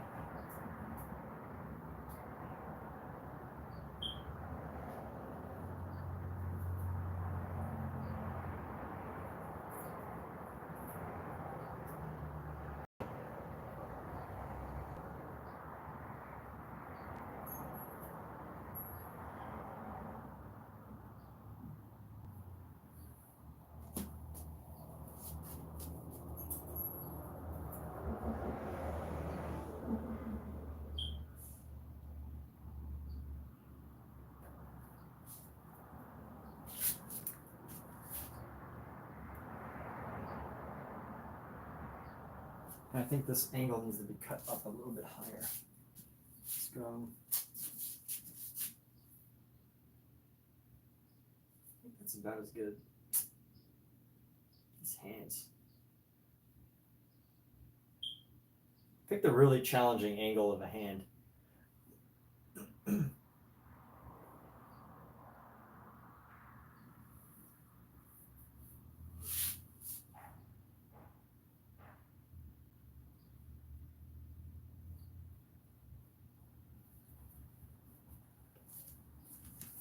Well, I try to match the background around. So earlier, Omizu, you missed what I said, but I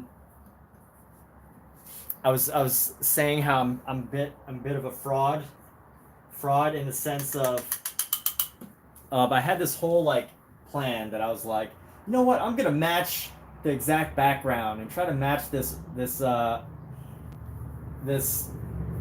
painter's every brush stroke and every color. And you know, I was thinking, yeah, I can do that. But honestly, it's not gonna lie, it's way harder, or way more, maybe not harder, but more time consuming than I feel is worth it. So I'm not gonna do that. I actually had the initial intention of going for that, but I'm not going to. So I'm just gonna leave this like this expressive little halo around her, and let that just kind of speak in its own way. And how's her bottom? Her hand looks okay. Her hand doesn't look too bad. Her hand looks okay. It's kind of flat, but.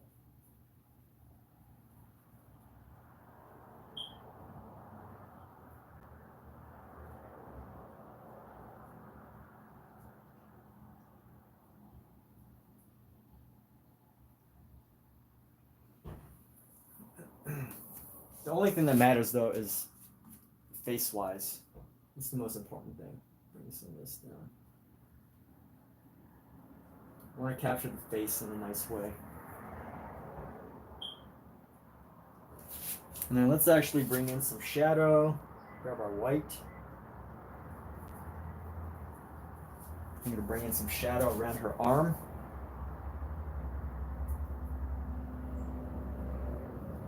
A little bit more black for this.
And our forearm looks a little big.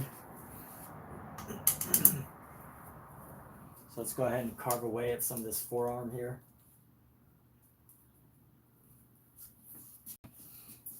And we're going to carve away at the forearm right around, actually, you know what, let's see. The forearm does come out a little bit wider than the bicep when you're kind of holding it out like that.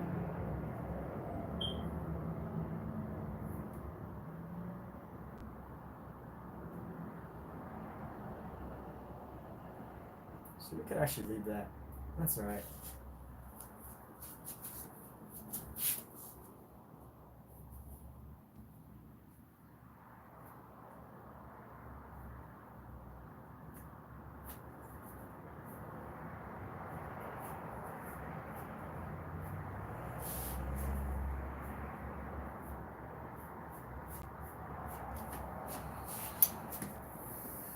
Could also use that shade to shape the chest as well as the contour lines. Yeah, I could.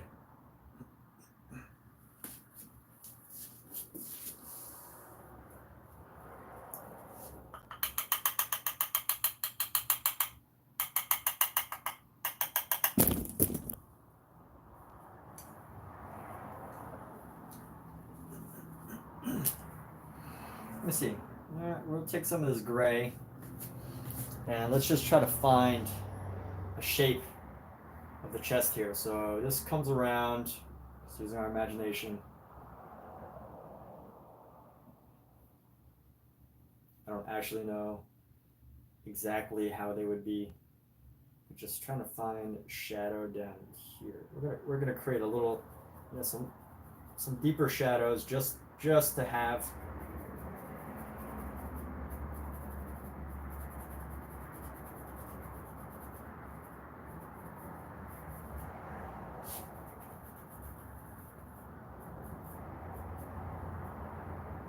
Does that look about right? Connects into the armpit and comes around. And let's get some nice deeper shadows coming into here.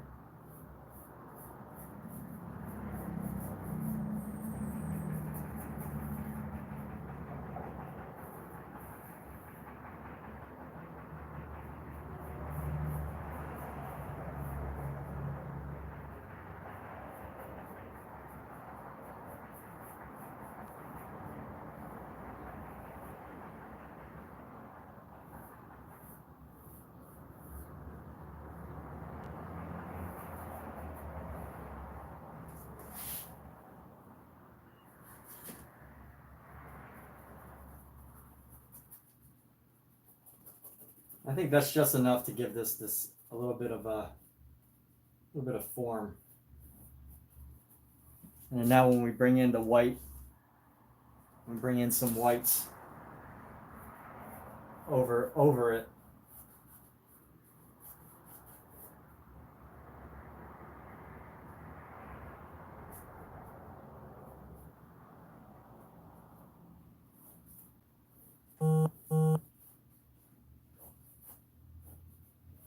There's like an illusion of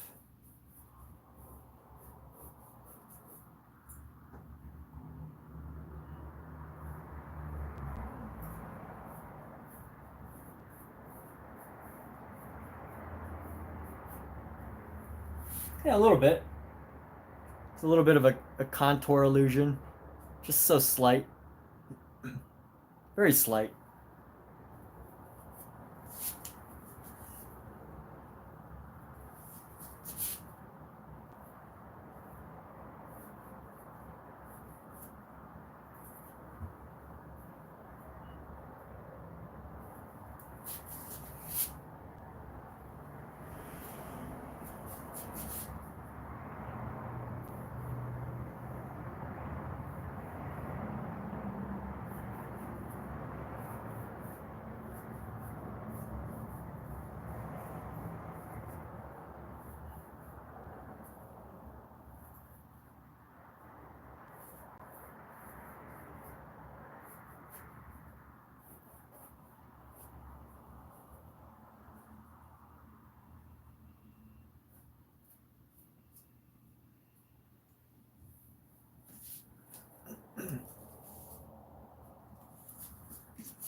Now we're gonna add some bright little pops.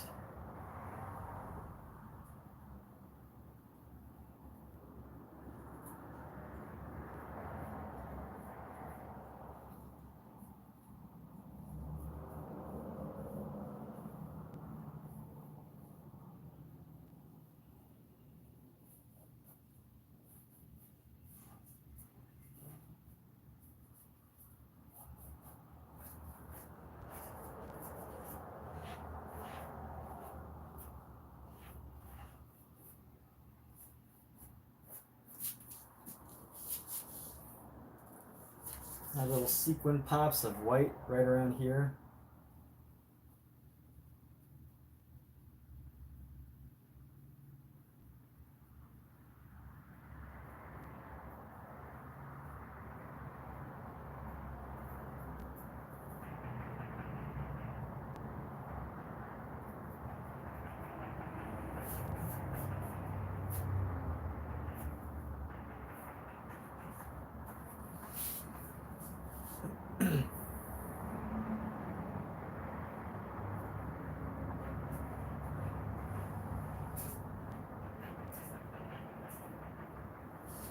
Honestly, the eye size is real. It seems really exaggerated on camera, but this is one of those paintings that looks better in person. Let's just put it that way. It looks better in person. See how big my pupils are compared to those. I think the pupils are a little too big, huh? I mean, the eyes are definitely a little big, but no, the pupils are okay.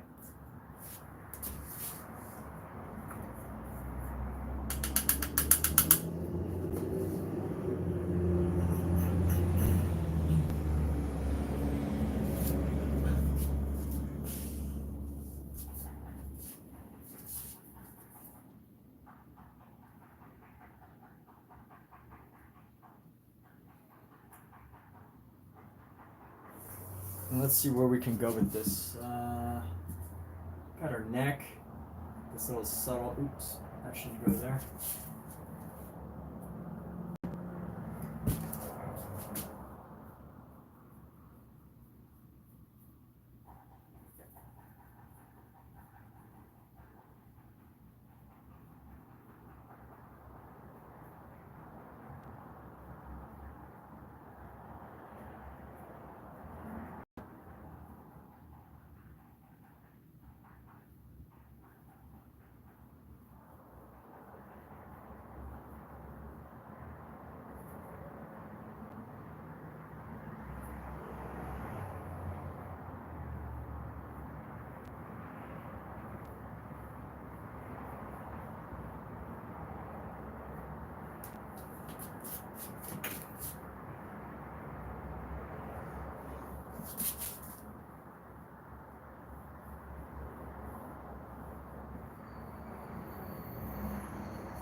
Give some nice soft hair detail.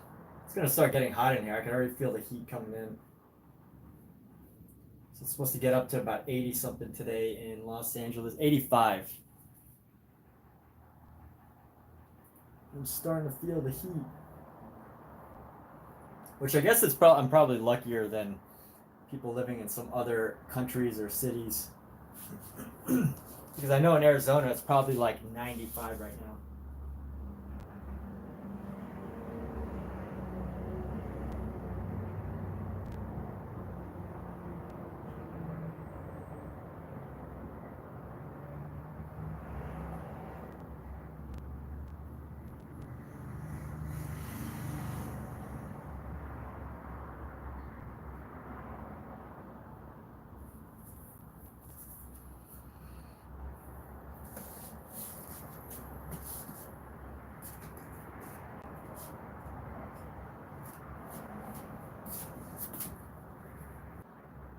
Let's see, what else do we want to do this painting?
Grab a little red eye here.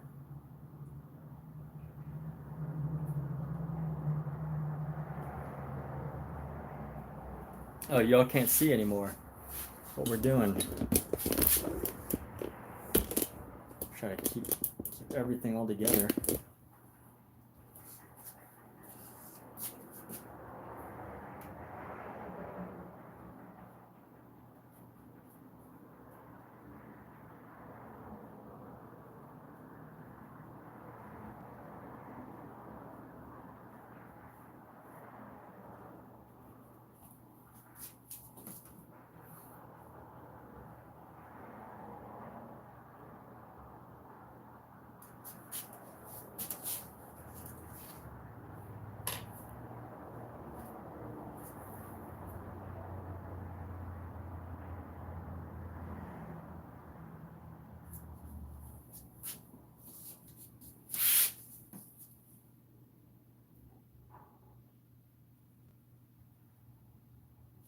What would make this a little weirder? Got this dinosaur over here. We got Barney.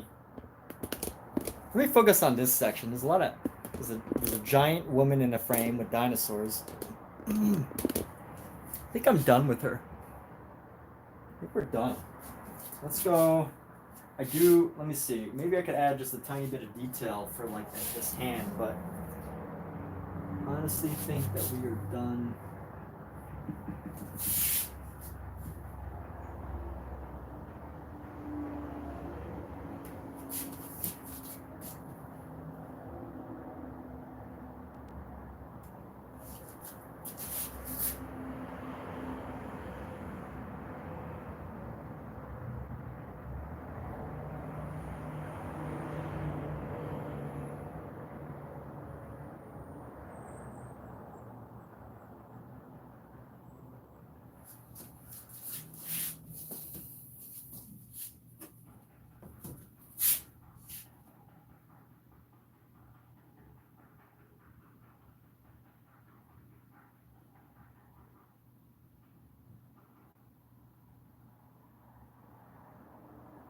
we're almost done. We're almost there. It's just this last bit of knuckle here.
I'm gonna keep working this hand until one day I'm like, you know what? It's actually not too bad right now.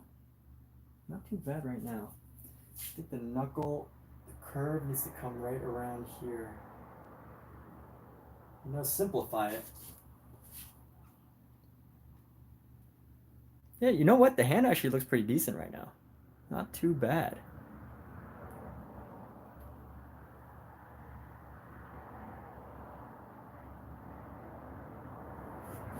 It's not too bad right now. Okay.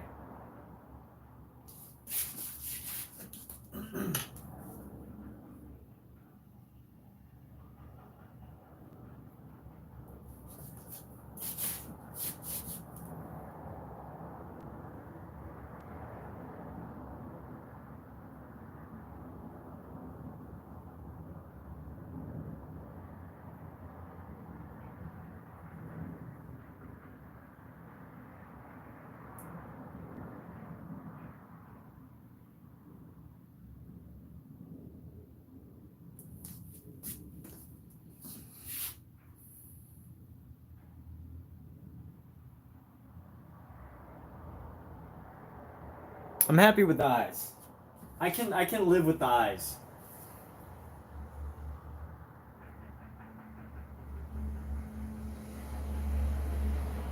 You know, it doesn't mean that I'm not gonna make any adjustments. It's still a possibility, but you know, the eyes don't look that off unless you're like really looking from real. I guess, yeah. I guess if you're looking at it from camera, you know, they do look quite off, but it's not too bad when you're up here.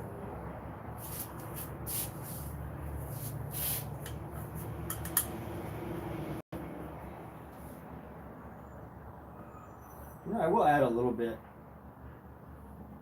extra shadow right into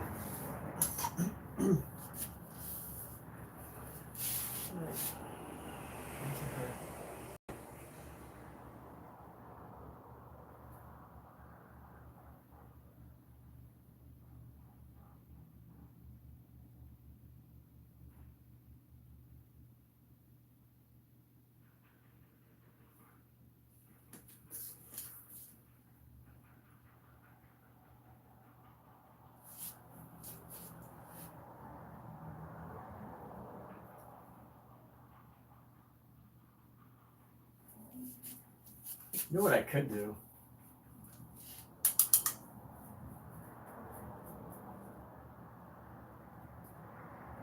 Let's go a little deeper. I could carve out the eyelid a little better.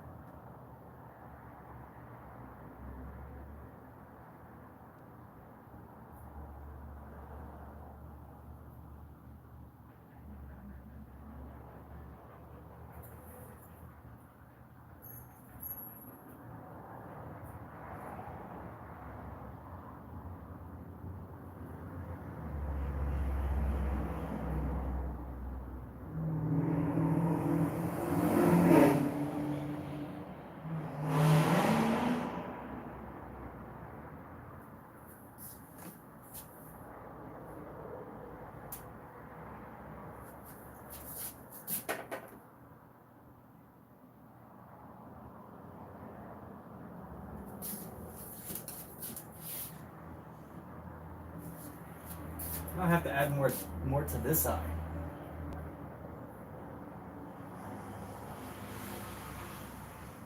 Or I might just have to accept that no matter what, that the front eye is gonna have way more eyelash. No, I'm gonna stop messing with it. So they have a pizza hot pocket. Why do they not have a hot pocket pizza?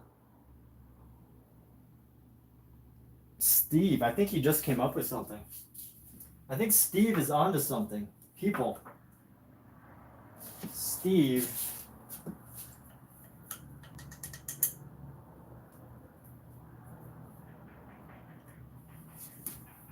Steve is onto some geniusity.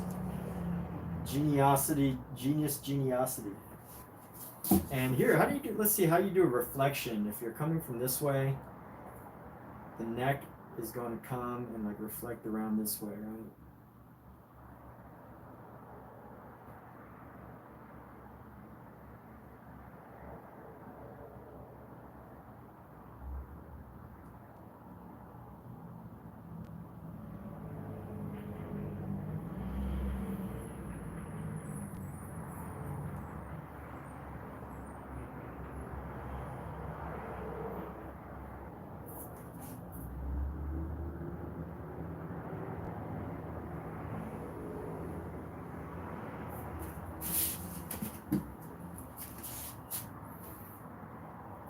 let's add some blues into it.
Let's go under here and let's have this guy's mouth open.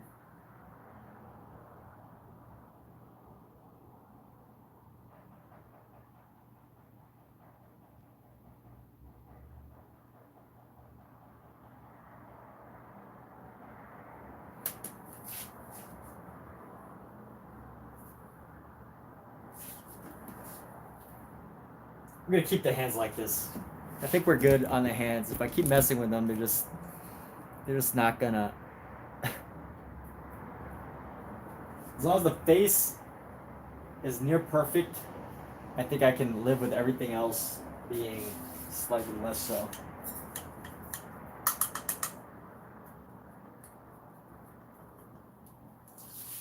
Yes, I have achieved perfection. I have achieved perfection. I can stop painting now. I never need to paint again after painting this.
I could use some Hot Pockets. Do they still sell Hot Pockets? I feel like that's a food that has long been gone. I haven't had a Hot Pocket in years, which reminds me, if I go to the store later today, my car's been in the shop.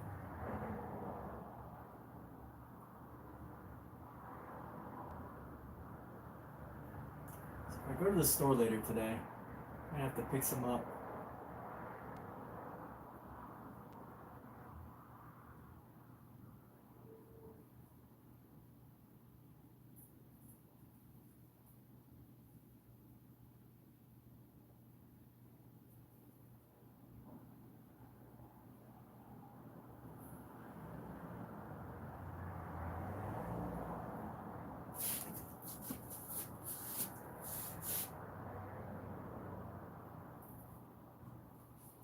This is something about creases, is they're never really this thick, so.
want to darken the eyes a little bit.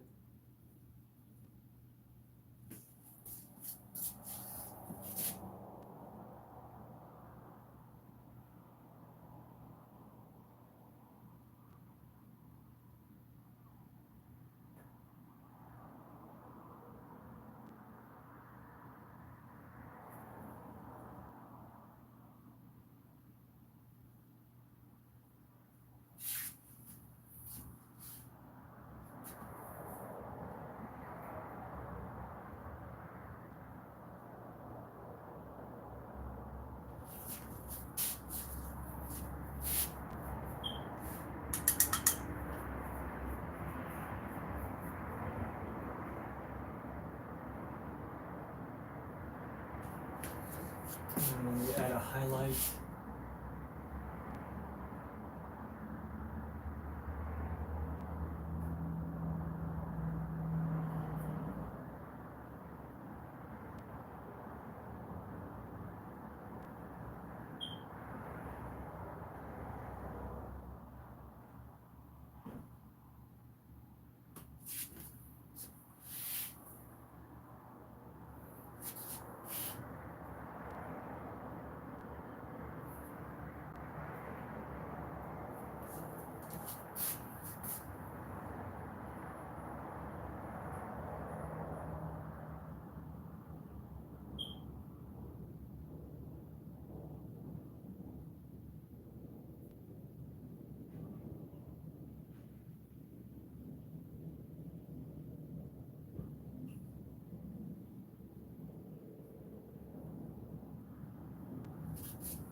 Trying to see what I could do about the hand. There's still, if I can just make some of these transitions a bit more subtle, I think we can have a good hand here.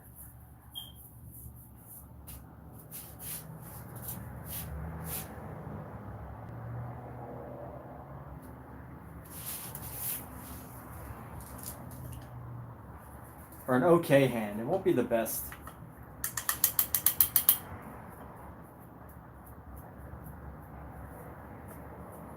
I think the most, the challenge for the eye here is I picked a hand where one of the fingers is missing because it's kind of like tucked away.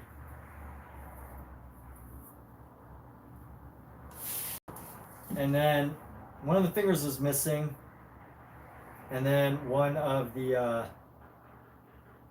it's like at an awkward angle. So that's my fault for picking a hand like this. But I wanted the challenge, so challenge accepted, right? Take on a challenge. Accept what you did, what you decided on.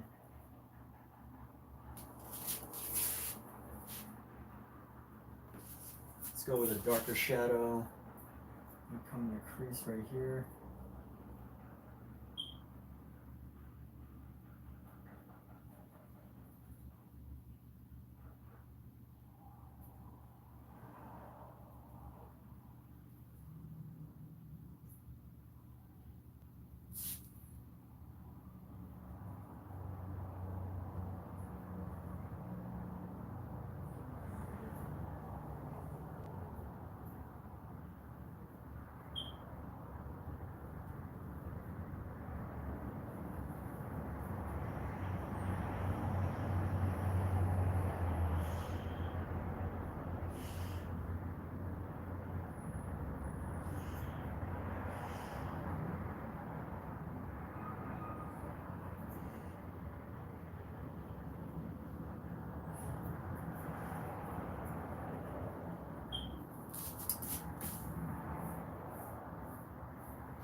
How's that looking? A little bit better. Yo, artist is back. So everybody, artist earlier was here. So we should celebrate for a return viewer. Let's celebrate people who return. Yes. Celebrate the returning viewers. And tell them about all the other great artists that are here. Like Omizu of Omizu Paints, who also has a live stream, and you have an opportunity to view his live streams as well, of course, because you can just go to his channel and you can see his live streams. So I want to create some subtle transitions here, a little bit darker.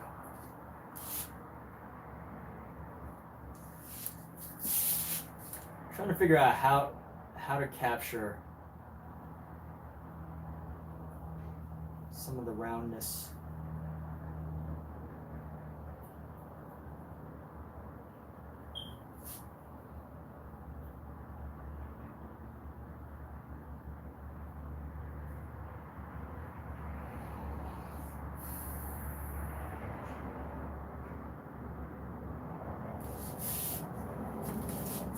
Maybe if I go with a nice deep shadow.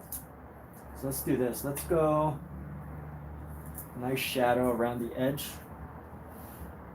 And we're gonna blend it all together.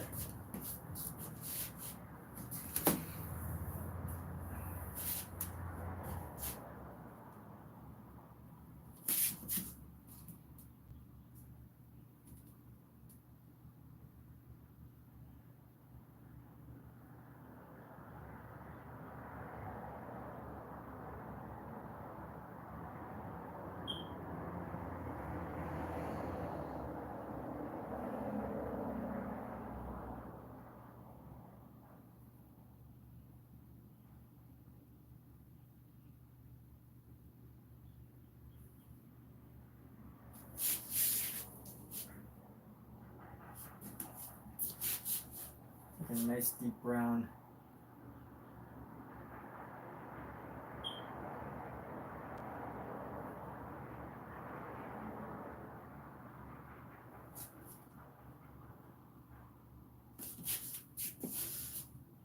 Let's go even a little darker.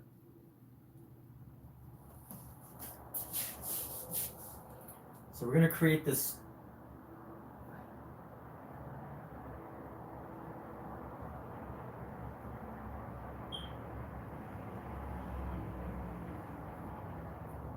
shadow around the top here, and this is going to help us create a nice soft round edge.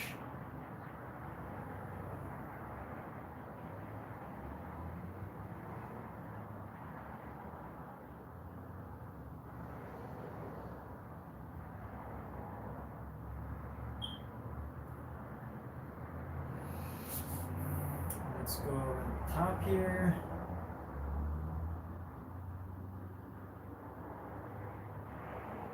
I'm just going super dark with this.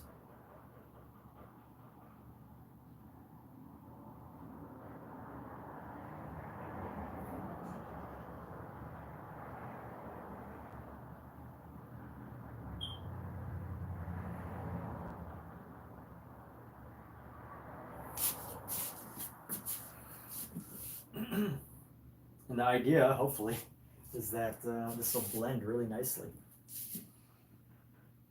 We create like this outline here.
Getting black paint all over me from the canvas here. Now let's see if this works. This will be like magic if this works. So what I went for is I try to create like little edge. I actually need to grab a stool right now because I'm gonna sit for this.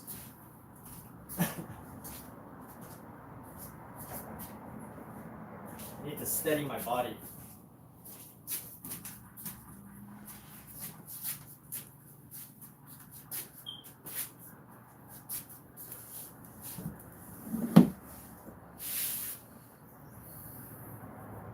And let's see if this will work. So I'm using these like really dark highlights, edge, so that we can create a blend. Maybe a better, smaller brush. Let's go smaller brush. Let's just use that brush that we had previously. This would be a good brush.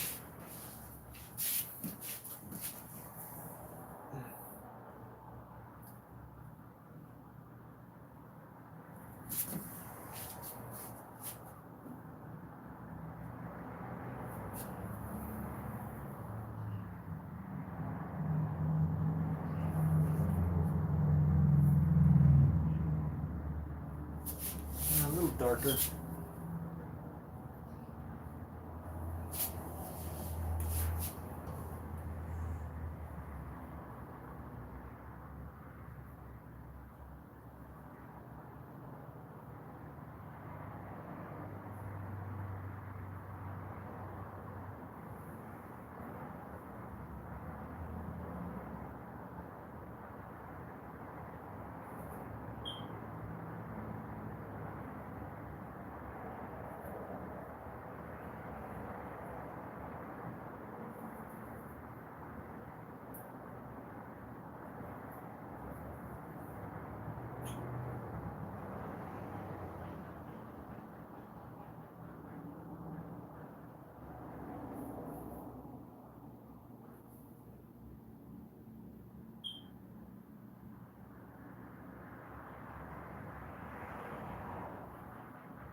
All right, and then I'm gonna try to push a highlight.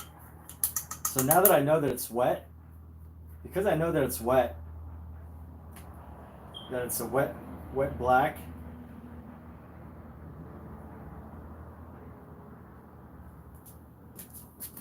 can go with some highlight and lighten the color here.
Honestly, I could probably use the shadow to come around.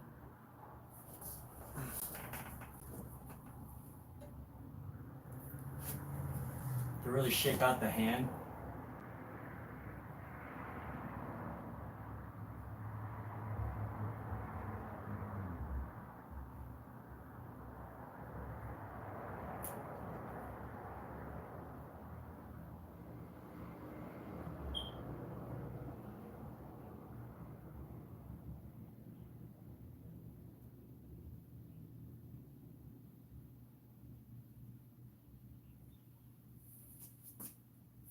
And it wouldn't be totally like wrong because so what I see when I'm looking at my references, there's not as distinct shadows, but I can, add those in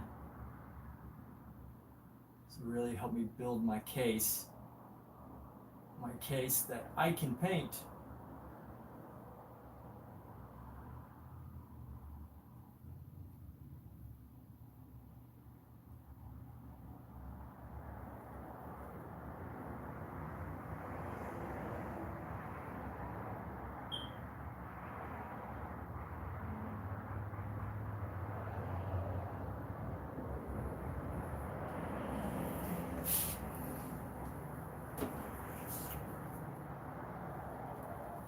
It actually helps to sit down and paint, by the way.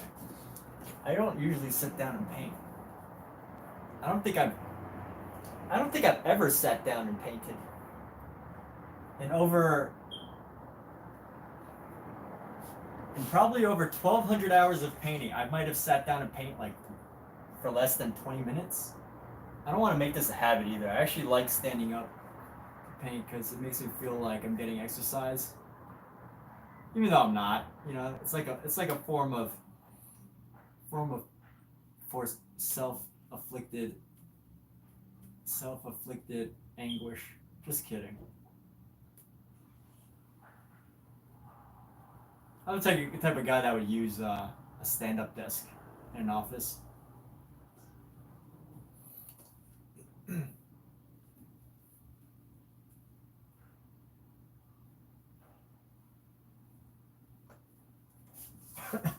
I'm that guy.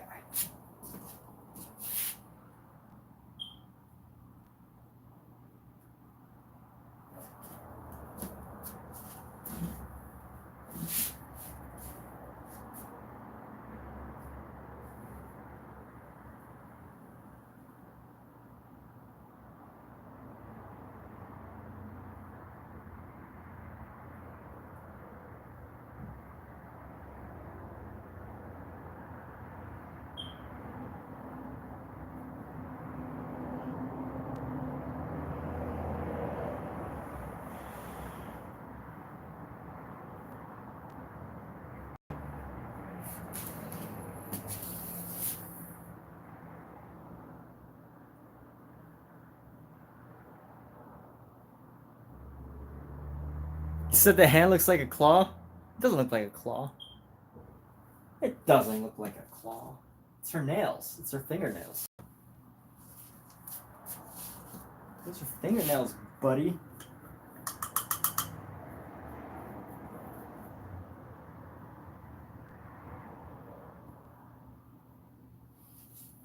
Let's tighten up these fingernails, though.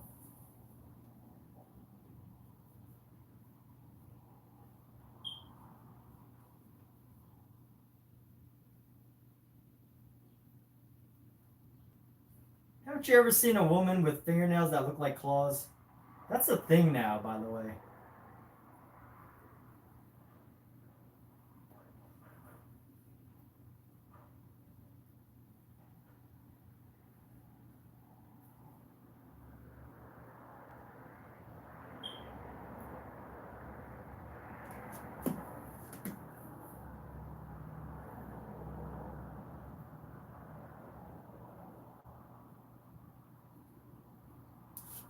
I do have to make it look beautiful.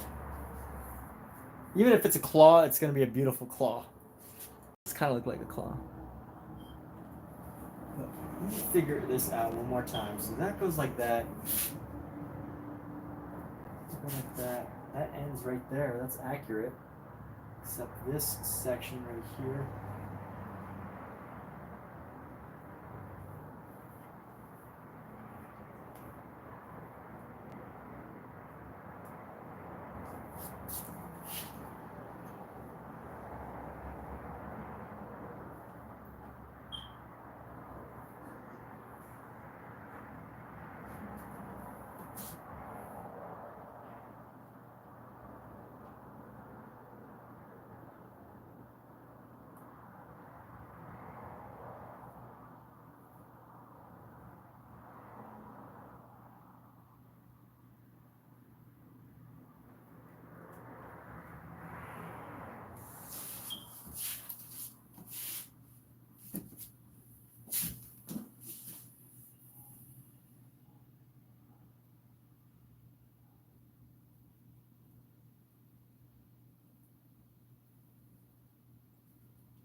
Yeah, the hands are a little funky, but let's do. Let's make do.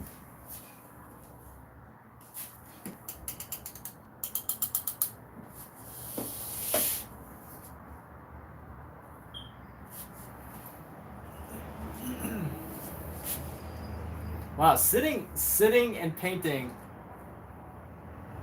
Sitting and painting actually feels really good. This is actually pretty comfortable. But here's the problem though with sitting and painting, I think, is that at some point I feel like I would get comfortable with this. And that's not a problem, but I like that, putting myself in situations that gets me into the habit of taking breaks when I paint. And if I just sat all day while I painted, I think I would, just go on forever.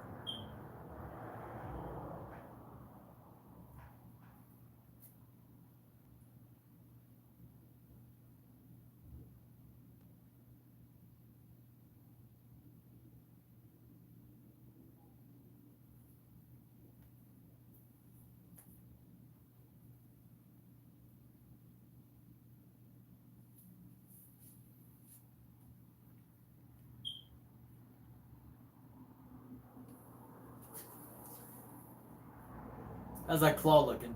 Claw's looking alright. Yeah, the claw's not too bad.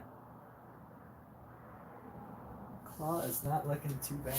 I mean, that's what fingers are, okay? Technically, evolutionarily speaking, our fingers are claws. We just call them fingers because we're humans, but they're no different. The actual design of our fingers as human beings are really not that much different than, say, like a cat's.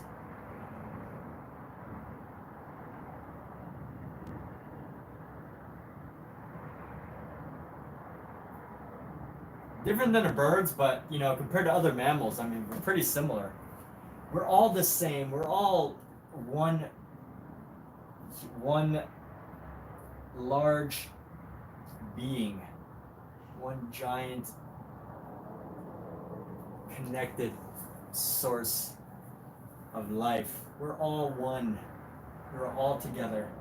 We're all in this together, as they like to say. We're all in this together. All right, so what do we need to do with the hand now? We got to clean this brush a little bit. We're going to take our white. And we're just going to add some streaks here. Let's just add some streaks here. I don't want these streaks to disappear, so I want to go right into the hand.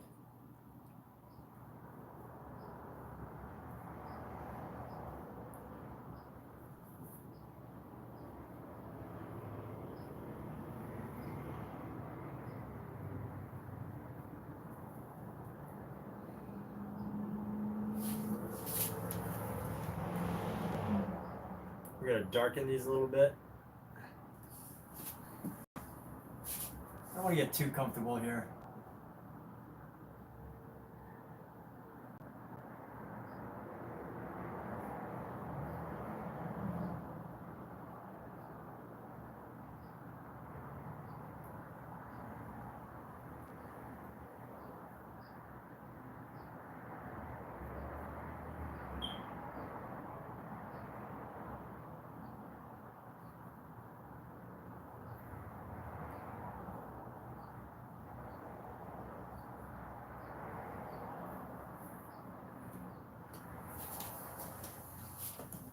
Let me add some highlight with these little sequin things.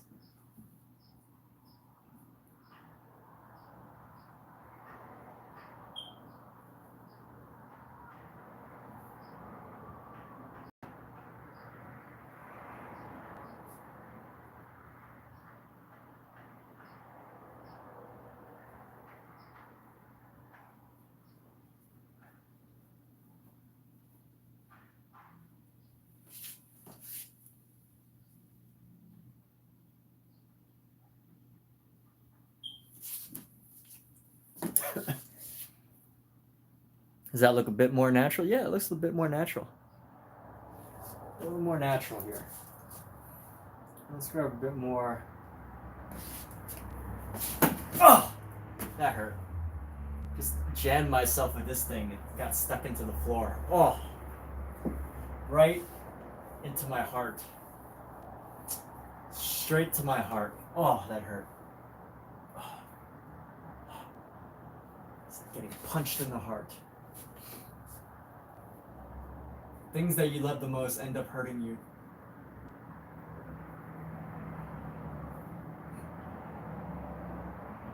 This is why you don't sit, okay?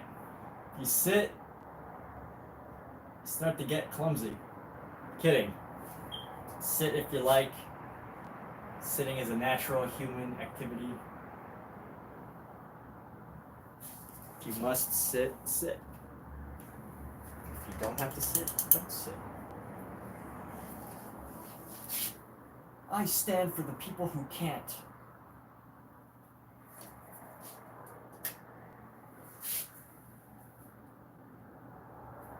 I actually like this.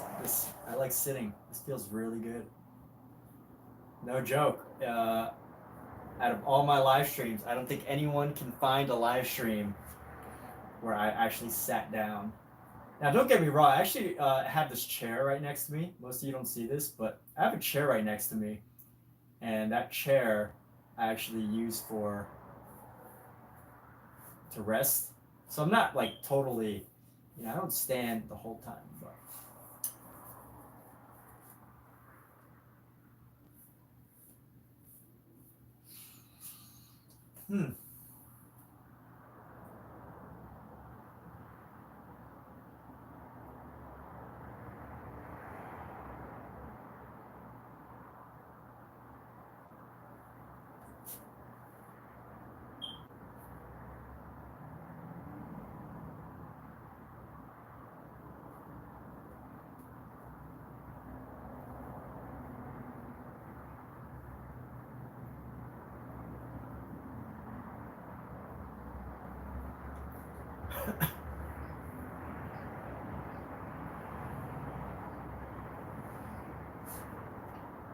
All right, time to get back on my feet. Just getting a reach around from Dracula. That's funny. All right, Omizu. Funniest comment of the morning from Omizu Paints.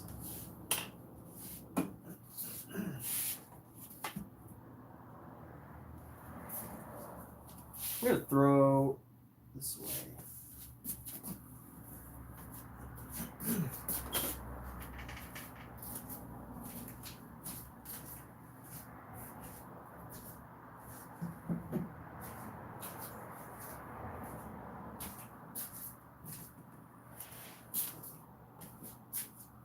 Alright, I'm gonna throw some stuff away. Let's see. Throw these gloves away. Throw some boxes away. Throw these little boxes away.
Alexa, what time is it?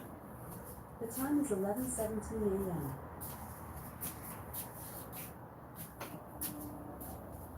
How can I get weird with this?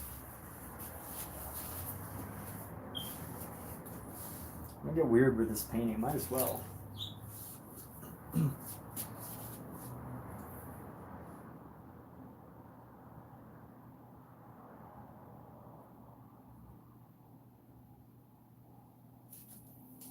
Maybe they should breathe some fire. Let's grab some red. I've got red here. We're gonna do a foundation of like red and yellow. So start with a base.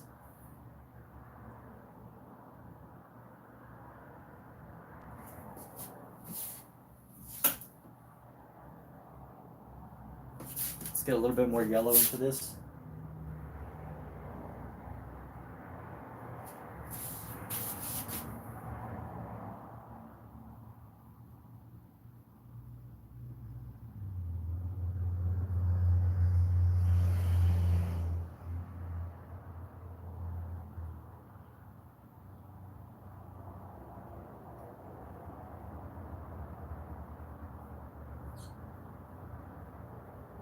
Great balls of fire.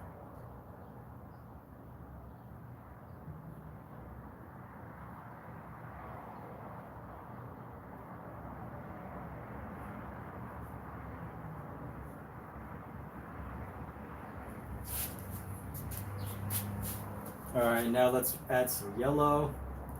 So as we get into the center, we're gonna add some yellows.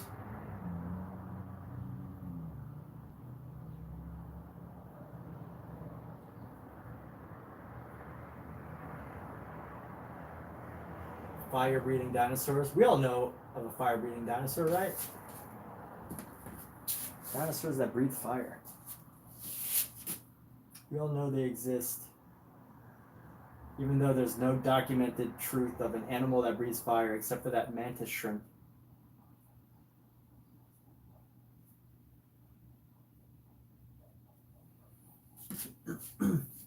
Oh, y'all can't see what I just painted. Fire-breathing dragon, or the dinosaur. I kind of like that she just has like a little, kind of a blank stare. Got a bit of a blank stare here. You know what I noticed? That her eye needs a little bit of work. Her eye needs to be rounded, or it needs to be tightened up on the inside. Let's grab this.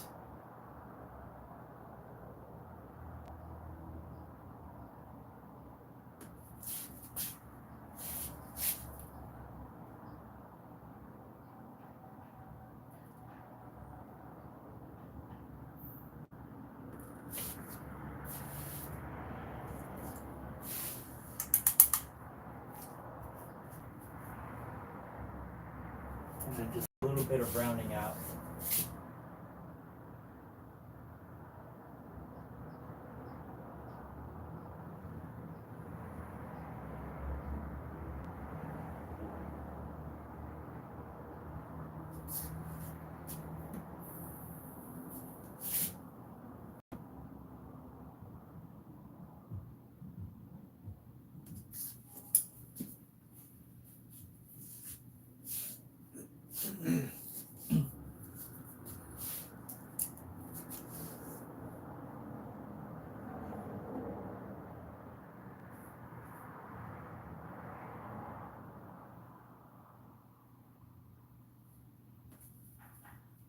And she cast the shadow upon all the land with her giantness.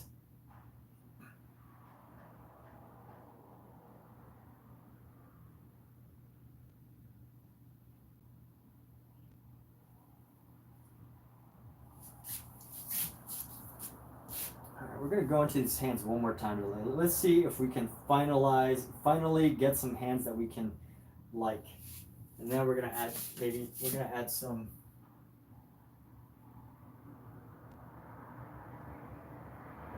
And then we're going to add some blush on the face, some little hints of like red along the face. Let's just free ourselves up a little bit. We're, not be too tight with this hand right now. Just gonna flatten it out. Keep our highlights, flatten it out just a little bit.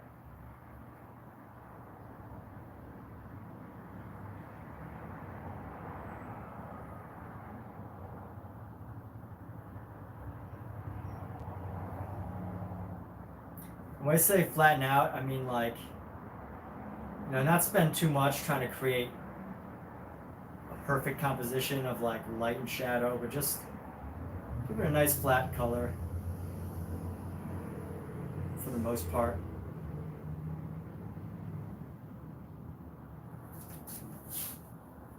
That looks okay. It's really flat, but hands are really flat. And the finger's a little long, but that's whatever. We'll make it work. Should make the thumbs longer. Okay. Let's see. Alright, let's add some blush in the face. Let's get colorful. We're gonna throw in some pink blush, some subtle pink blush here. Give it a little into the forehead. Let's do a little bit into the forehead here. Where do people get blush? Like a little into the forehead, right? Still too much red, but that's okay. We're gonna go into the cheeks here.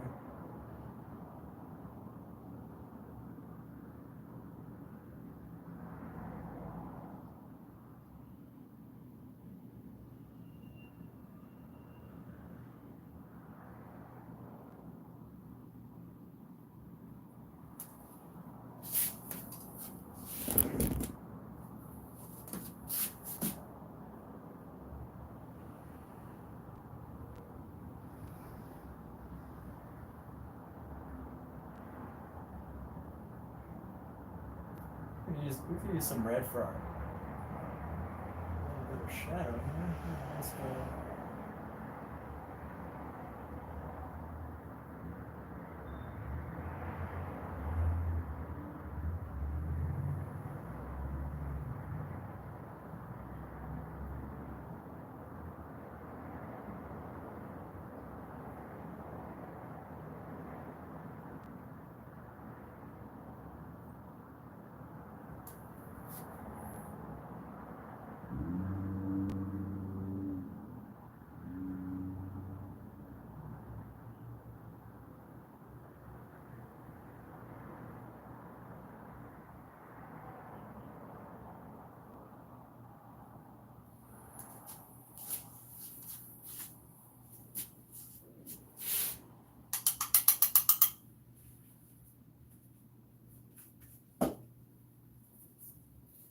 I want to carve the lips a little better.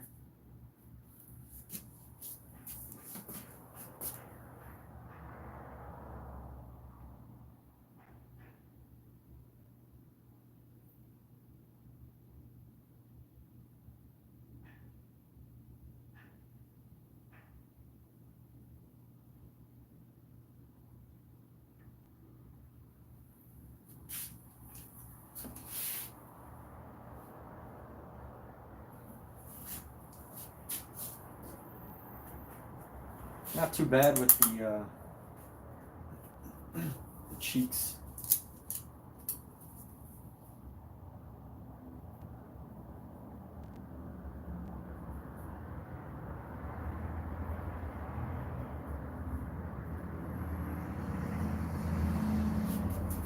Trying to be too subtle with everything.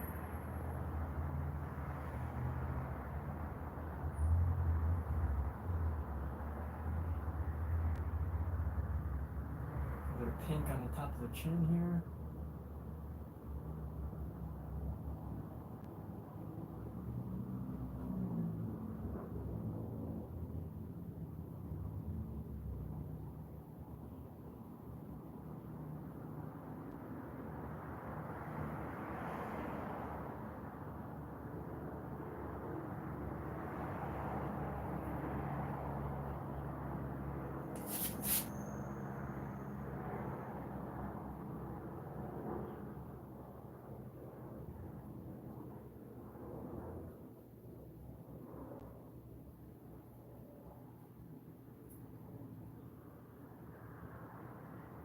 It'd be an interesting comment. Someone's like, have you never seen You never seen boobs before?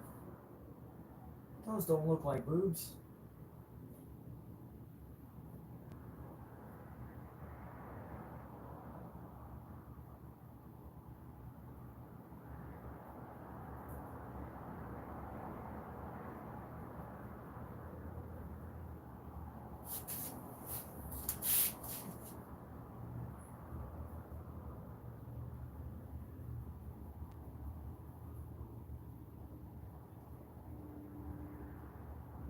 Now we're getting some color. This is what we came for, right?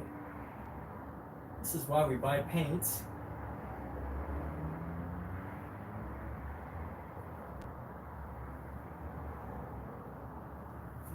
And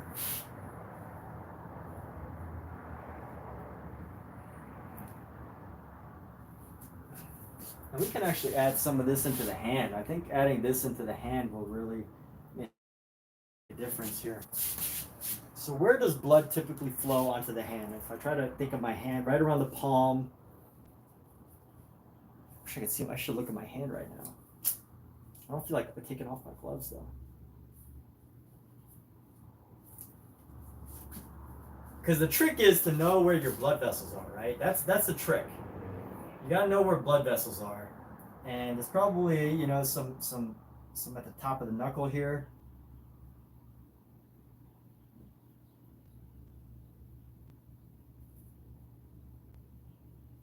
Top of the knuckle, right around where the pad of fat is, right here around your finger.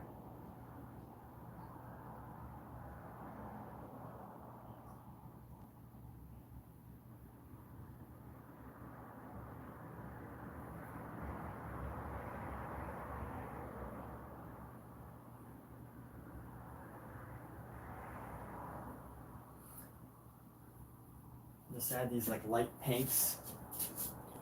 And let's grab some white. And let's go add some highlights here. So a little highlight here.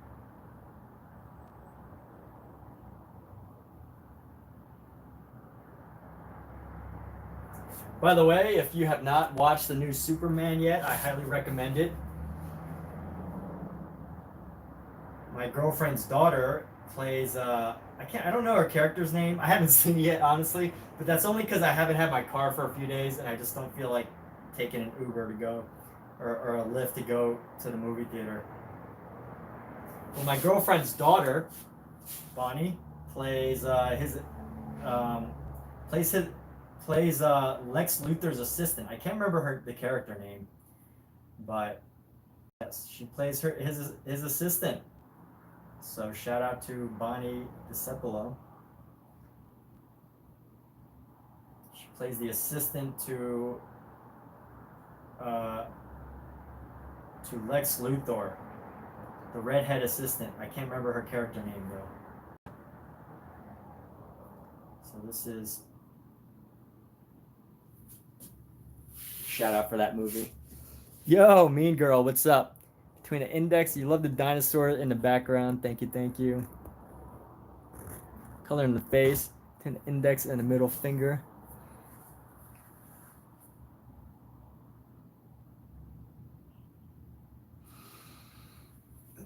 Oh, between the index and the middle finger, which is what you're saying. Ah, okay, cool. Thank you. This is where the blood flows. Yes.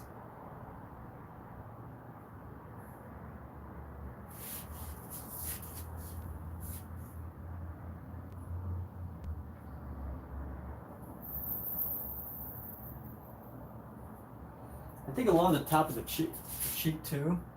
I love this red here. I want to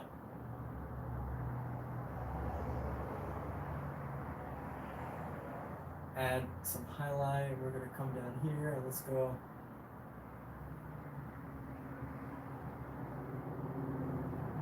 brighten up her nose.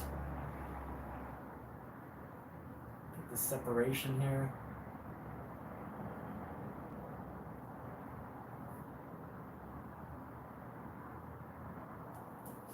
Let's color at the top of the lip.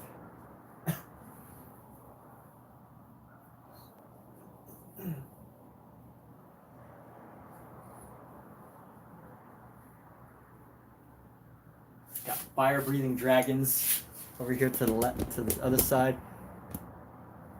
You're fighting over the print? Oh, that's awesome. Well, thank you. Thanks again, Mean Girl. Really appreciate you sending more thoughts along the way.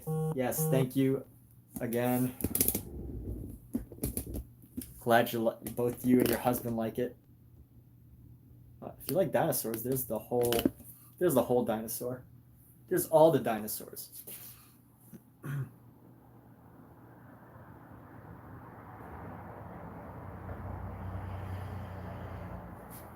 Maybe.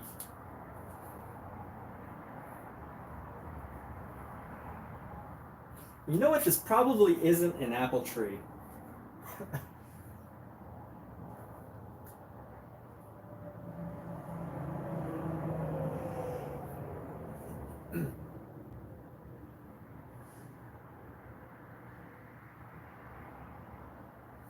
I'm trying to think what else I can put into this. I think we're almost done here. Got the shadow. The hands are okay. I might spend another day on the hands, but I don't think we're really going to push this hand to the extent. Because here's the other thing. I want to start a new paintings at some point, but the fact is this canvas is so big. I mean, you know, most of you have seen my apartment. Like this is the best space that I could fit it in. This is the only space I could fit it in. And you know, look at my door here. This is the gap between my door. So every time I have to walk between this space and my door if I want to get past. I can't go the other way. So so this painting is massive. And I think the other thing is that the frame, like I definitely aim one day to paint bigger than this. But I think the frame makes it extra clunky. I don't know. I'm kind of like thinking, like, how big can I possibly go in this apartment? I don't really know. It is concerning me. Yeah, you think it's close enough to an apple tree so that I should just paint apple trees in it?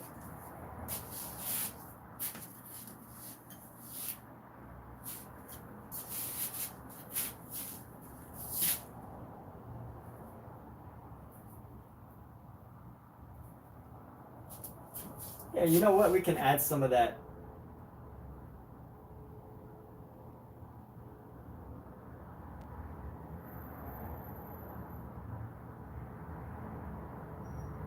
Add some of that symbolism.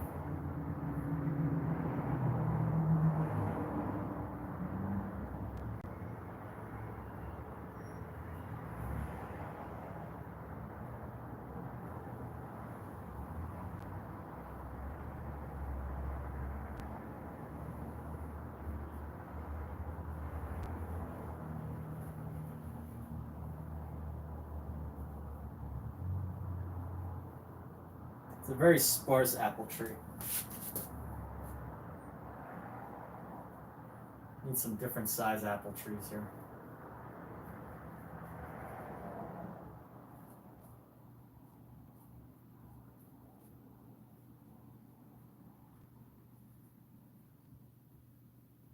You know what I could do is I could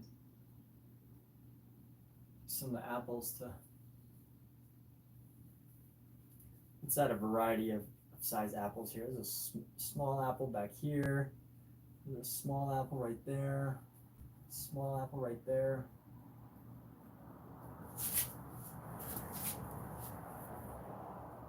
A couple apples in the grass.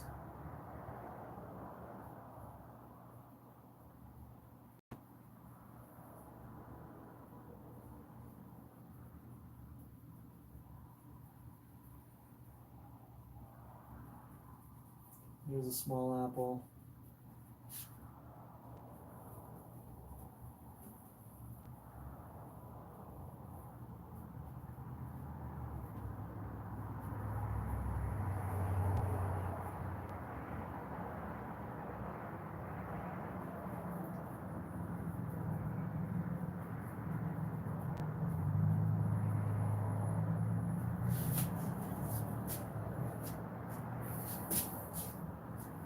And then let's go ahead and add various coloring to these apples. So we're just gonna give it a little extra pop, extra pop of color, pop of color, pop of color, pop of color, pop of color, pop of color, pop of color, pop of color, pop of color, pop of color, pop of color, pop of color, pop of color, pop of color, pop of color, pop of color, pop of color. And then let's add a highlight to the other side. Actually, we're just gonna use, we're gonna use this. I'm gonna use a nice bright highlight. Maybe even like a white, almost white actually. Because we already have pink here. So we're gonna add a little pop of color there, pop of color, pop of color, pop of color, pop of color.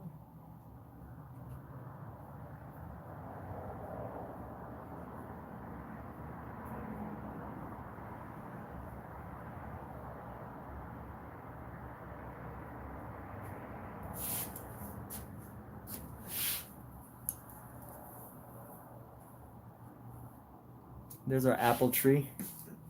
So did I buy an old painting? Oh, so that's the story here. So the story behind this painting is it was actually gifted to me.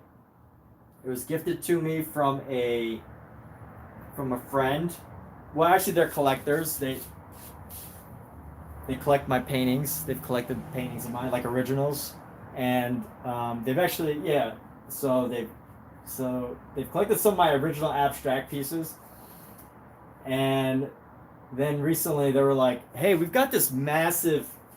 And I guess this is by some standards might not be massive. I consider this is my biggest painting yet, but 4 feet by 3 feet. It's a 4 foot by 3 foot painting, and they were like, "Hey, we have this massive canvases," and my friend was like, "Hey," and it's husband and wife, but my friend, her husband was like, "Yo, like I have a friend who he'll take like these really beautiful like paintings, and he'll just paint stuff into them like dinosaurs and stuff," and then he's like, "Hey, why don't you want to do that? You want to do that? You want to paint dinosaurs into a really big, nice painting? It's got a beautiful frame and everything."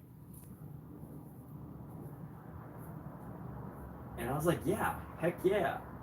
But then they're like, "You don't necessarily have to paint dinosaurs," but they kept drilling in. They said it about 20 times. They're like, "We really want you to paint dinosaurs," and I mean, on one hand, but then they weren't really looking for a commission or anything. So this is a play piece for me. But because they've collected my paintings before, and they gave me this massive frame and canvas. I think the frame itself, Michael Wilbur quoted it at about $750, but the back of the painting actually says like 400, $399.99. But that was years ago. So honestly, a painting like a frame like this probably costs at least $750 to $1,000. I mean, if you count for inflation, right? Because who knows how old how long ago this frame and painting was bought. So if you really count for inflation, this frame is probably at least $1,000. Plus, the painting, I don't think it's an original. I think the painting is a print with texture on it, because it has raised surfaces, but it doesn't have that many. I feel like it was painted flat, and then they had another artist just like kind of pop in with some extra textures, just to give it that feel of a real painting. But I don't think it's actually an original. But if it is, I don't think so. Because the signature is a little too flat. There's a lot of areas on here that are really flat. And then there's like little areas that are raised. And I think that's an actual thing where, companies do prints, and then on those prints, they'll hire an artist to like go in and just add little textures just for fun. But let's see, we got a dinosaur, we got a fire-breathing pterodactyl, we got a little house.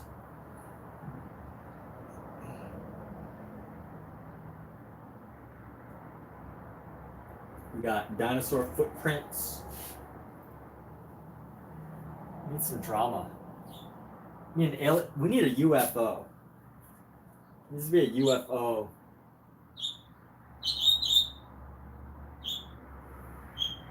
Look at this wide open space. We could have this is a perfect time to put up a UFO up here. But I just don't know. I'm thinking like there might be too much space. It's like a 30s, early 40s.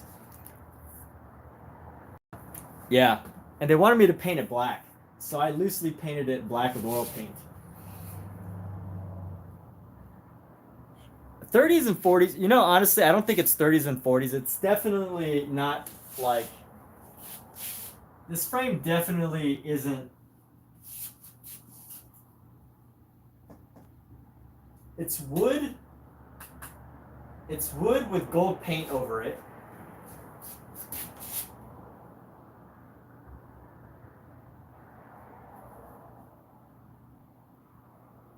So it's not like real gilded metal or anything.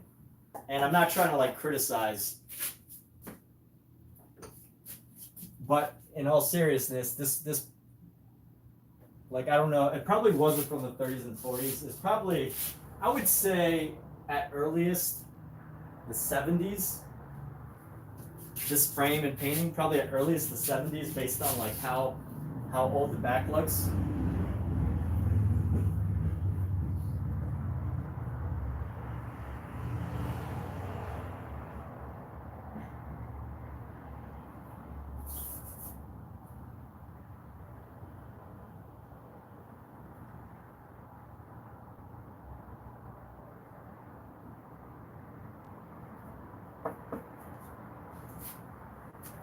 Yeah, it's just gold paint to make it look expensive.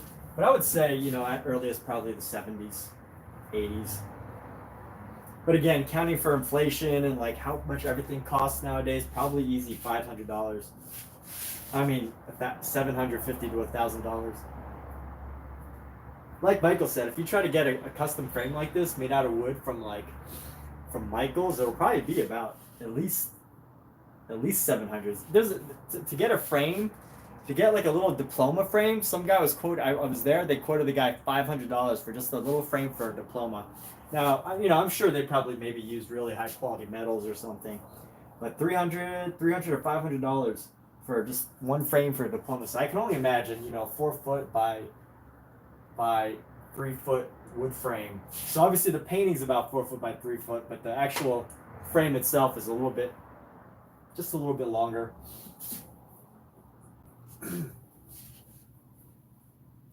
But let's go. We need a UFO. Where should we put a UFO?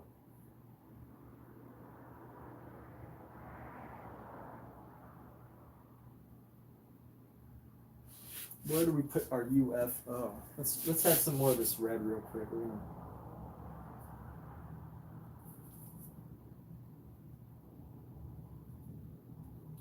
Oh yeah, these are little shadows to just put onto our apple.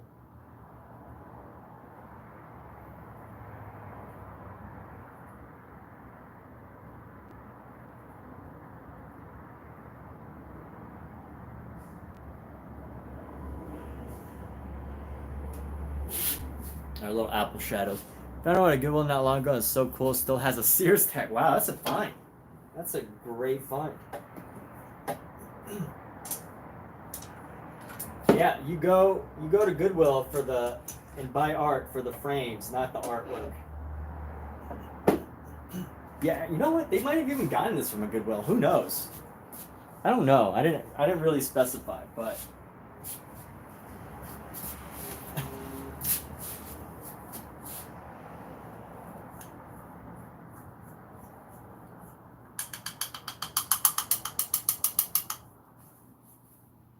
you know what? At the bottom of this, I'm going to sign my name right now. And I'm going to do Ferguson X, whatever this artist's name is. So I'm going to keep this artist, pay homage to this artist that made this. Let's do...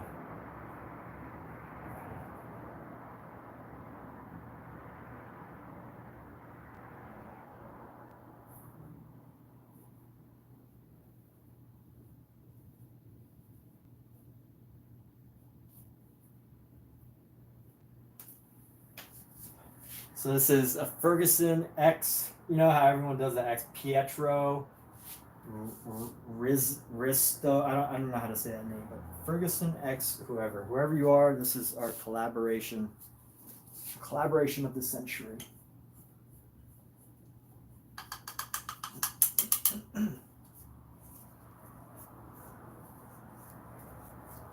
Gumdrop apples. All right, let's do a spaceship.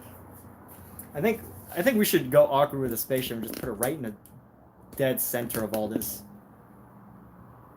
Just keeping an eye over everything. Let me try to find a dead center here. So dead center. You know, I could just measure it. Where's my ruler? Where's my ruler stick? Here we go.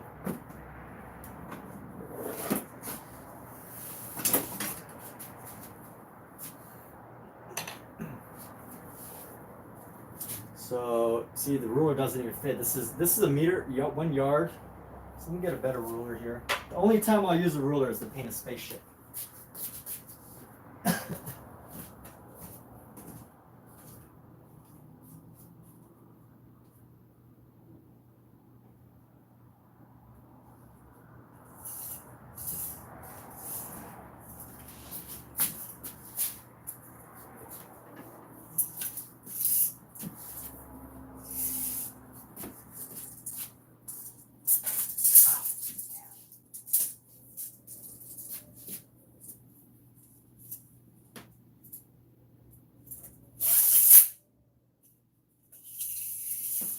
I don't know how to use a ruler. Just kidding.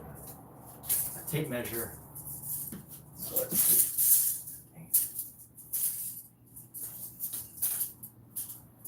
Alright, so it'll be about the 2 foot mark. It's going to be at about almost 4 feet. So right about 2 feet is going to be right above this area right here is like center.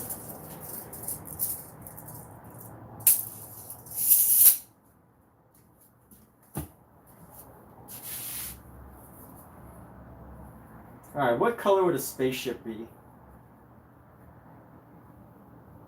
Let's make a pink spaceship. We're gonna make a pink flying saucer.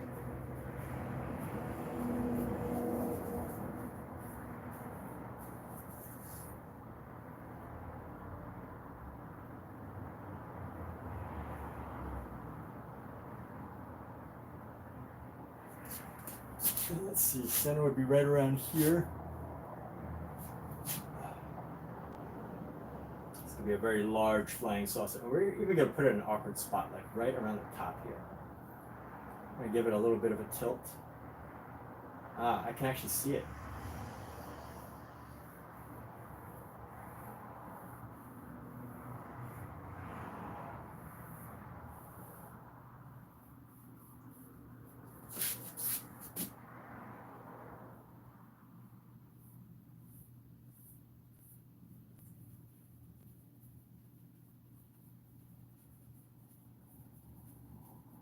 Yeah, this painting, I definitely don't think it's an original because the material feels like I'm painting on linen, not like linen, the material that you can actually paint, or linoleum. It feels like some form of linoleum, and I feel like the bottom parts where it has texture were just.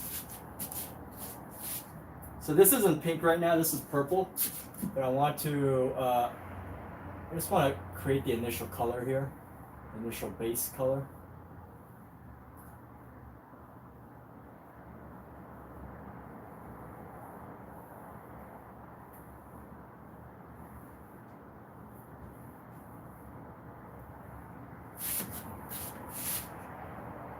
Let's go a little higher. And we all know what UFOs look like. They're just saucers.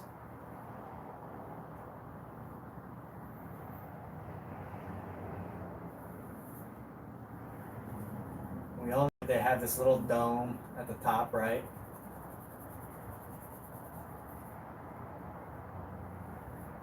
Why do saucers have that little dome? I don't know. And then let's add some pink highlights. We're gonna.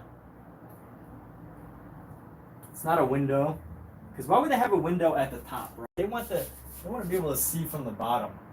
So we're gonna add this highlight from the top left here, and let's go build this in and kind of build this into the purple. The purple is just there for like shadow. And we're gonna have a rim highlight just going around.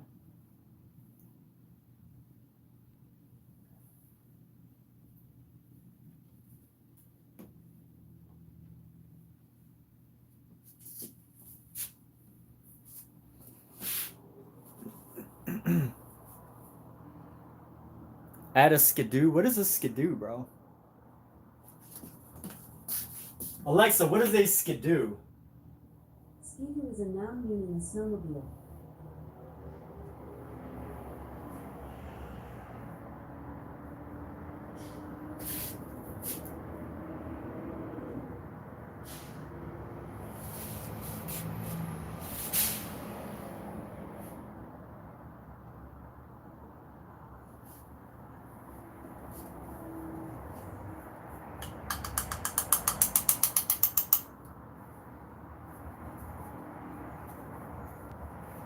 Let's go ahead and darken this a little bit. We're gonna darken with a little bit of black.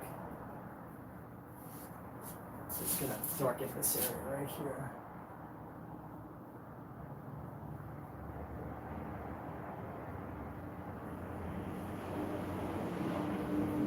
Gonna darken the area underneath our saucer.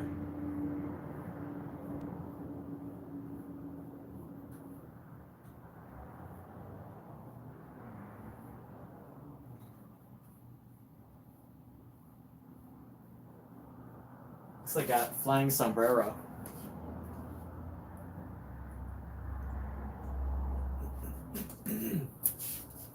Oh, and you know what? We need a big yellow light coming from it. It needs to be picking up. What would it be picking up in ancient times? In prehistoric times? Not a cow. Should I just do a cow? A classic cow? I think we should just do a classic cow. Make it a nice bright blue light.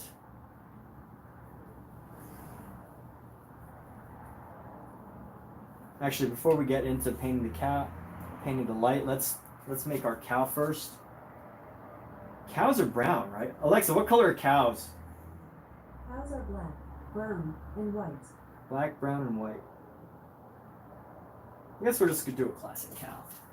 We're gonna smudge this cow. We're gonna do a smudged cow here.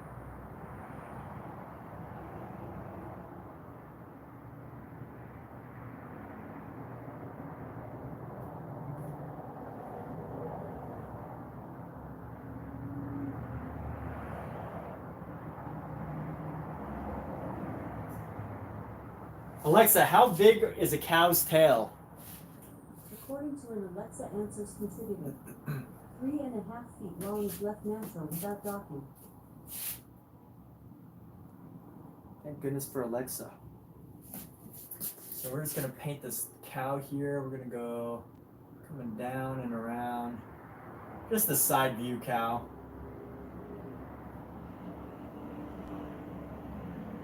I don't even know if it's...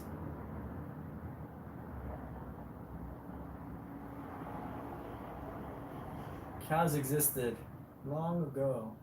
Is this too weird for anybody? It's not weird, right?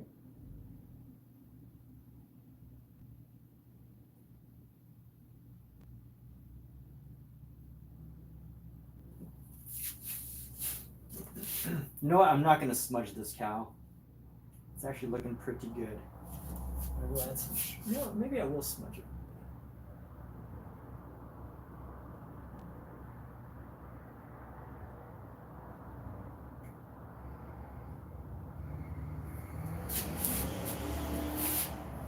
Gonna add some black spots so you can help it stand out.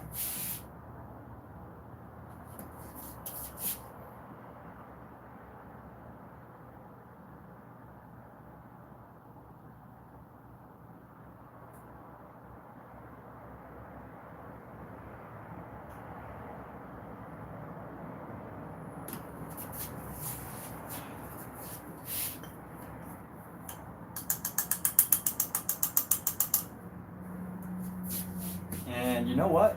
We are definitely let's smudge this cow. We're gonna smudge him because an alien, if it's lifting you from the sky, I feel like the light wouldn't be actually. You know, it would literally be tearing the person apart, the cow apart here.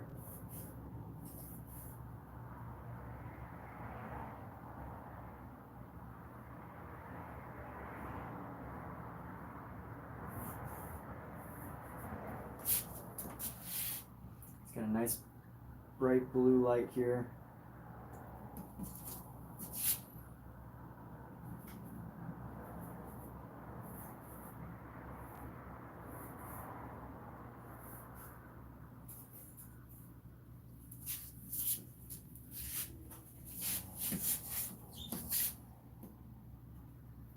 All right, there's a cow there, but kind of just looks absorbed into the painting. Kind of lost them actually, but he's there. Cow is there. Cow is getting sucked into the. Cow is getting sucked into the system there.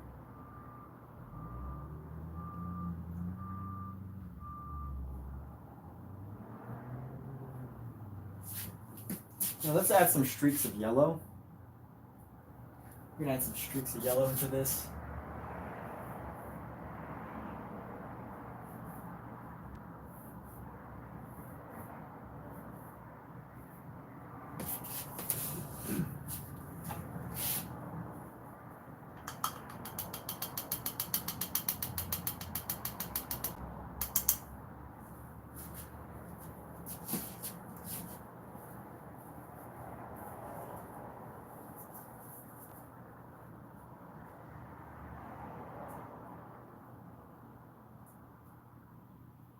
What else needs to happen?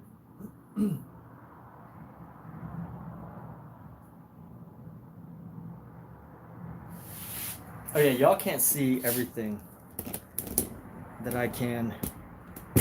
I decided to make today a vertical stream, but I probably should have made it a horizontal on YouTube.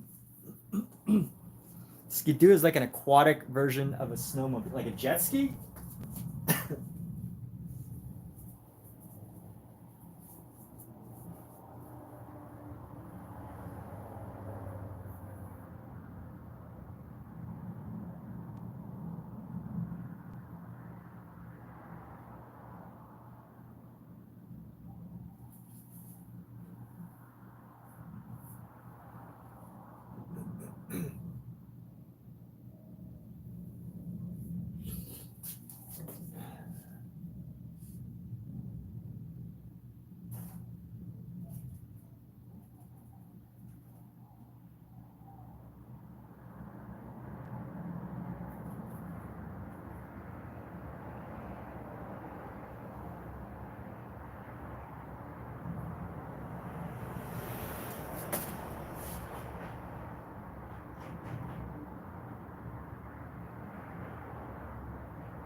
Oh, you know, these footprints need a little bit more of like a mud color.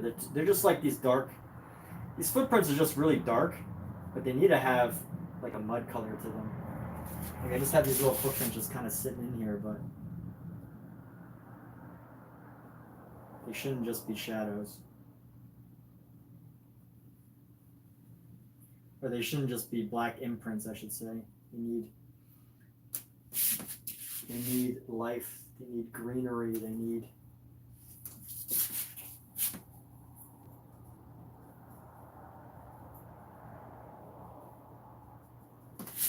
to be more green.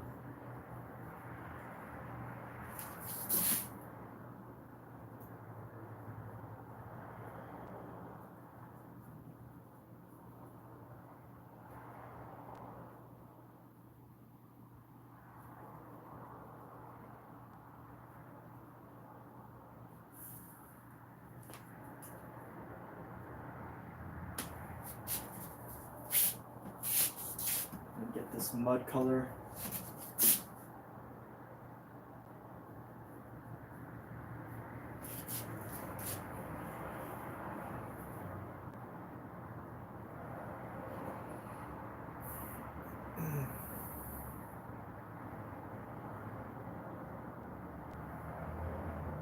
I have time, visit family, come back to work 3 to 12. Oof. I'll have 2 of you try sometime. If not, Sunday will be the earliest. Oh, you didn't realize that he was here? Yeah. Oh, whoops. That's the... There you go. Let's see everything else that's going on.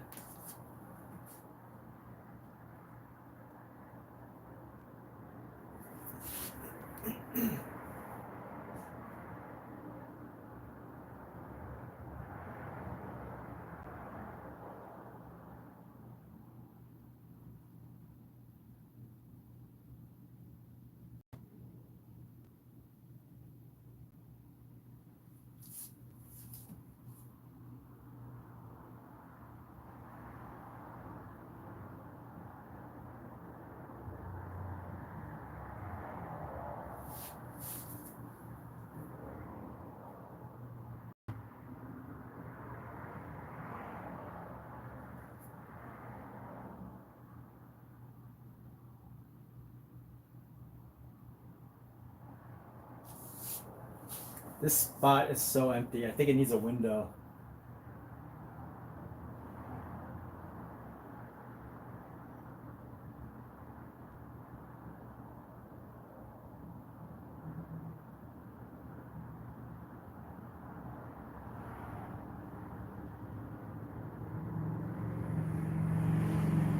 Oh, you know what I'm gonna... You know what I'm gonna call this painting? Selfie. That's the name. I figured it out. The selfie.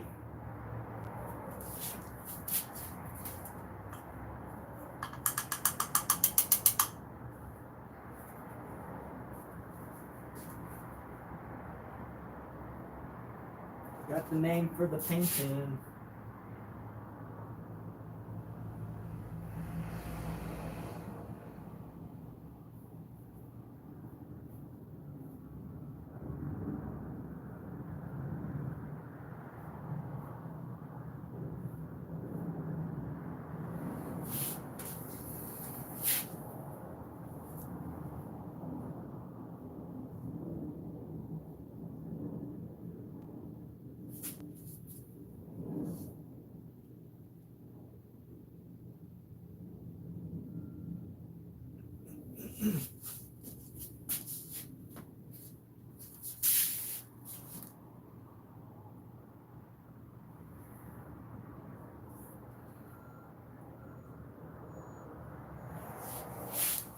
Let's go bring this in around here.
Ooh, I don't usually go for for tape painting. I just got an idea.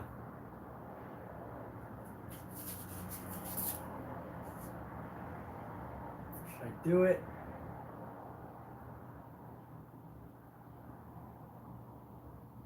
No.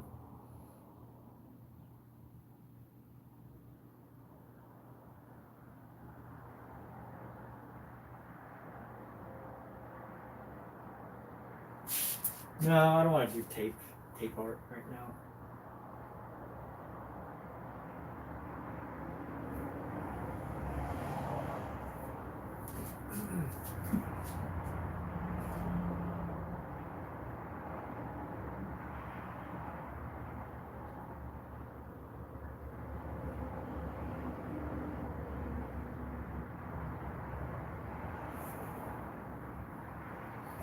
What's some mythology I can throw into this? Most of this brush has been done with my Princeton Catalyst brush. This really is probably my favorite brush and favorite size, even for big paintings like this. Because it's just big enough to be able to cover large areas, but just small enough to even do some smaller details as well. And this is, I think, like a size 2 or size 4. I'm not exactly sure. Creativity, it could be worse. Not a postmodern disaster. What are you talking about, Omizu? What disasters?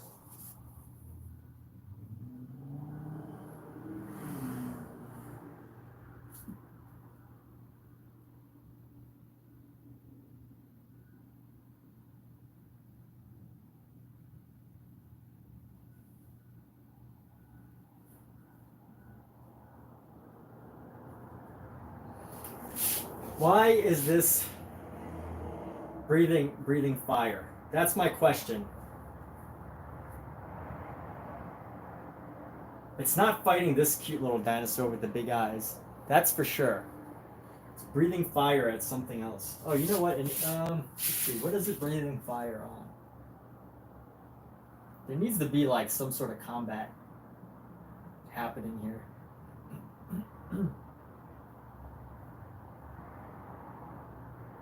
Right? There has to be some sort of combat.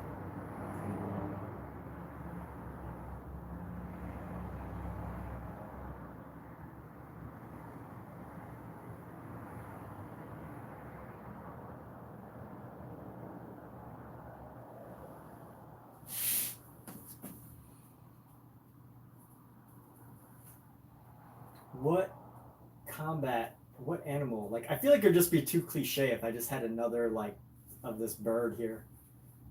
So what animal would it be combating?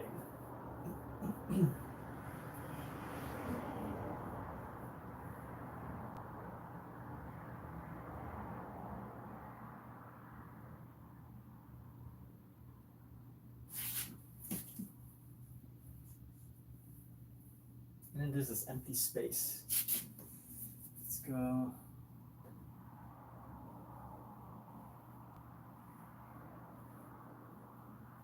If anything, I feel like I should have made the flying saucer bigger.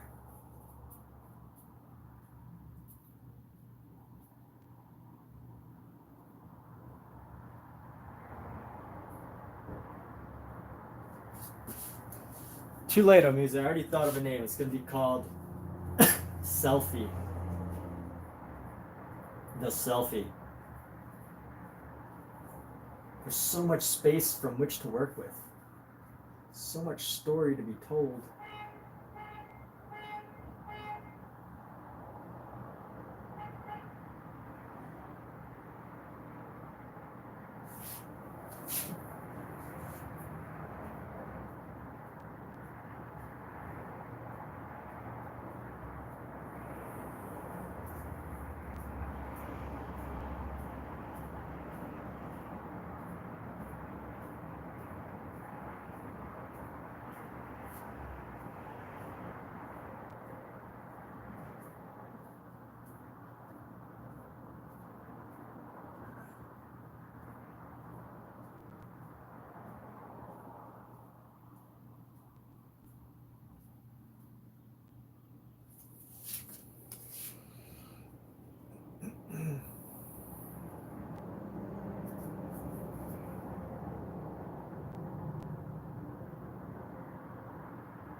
I wish I had a stencil.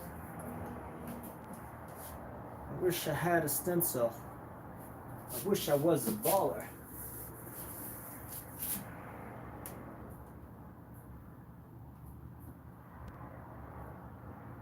I'm a baller.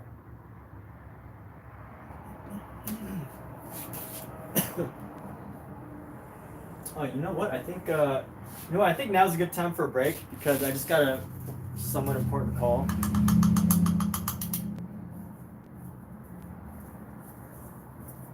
Or from I didn't actually see the call. I don't know if it's important, but I'm pretty sure that it here. So we're gonna wrap this up for now. But those of you that tuned in, thanks for tuning in. Thanks for popping in for this episode of Surrealism. That'd be a fun painting show. Surrealism. Just artists who paint surreally.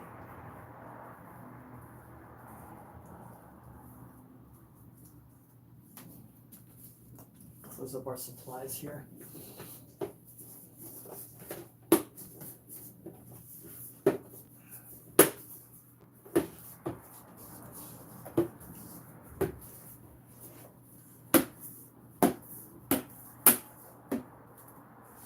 Okay. So is that everything? Yes, that's everything. Alright, we're gonna take a pause right now. But everybody that's here, that's been here, thanks for tuning in for this painting. We've used quite a lot of supplies so far, but we're gonna take a little break right now and come back at another time. But this painting is called The Selfie.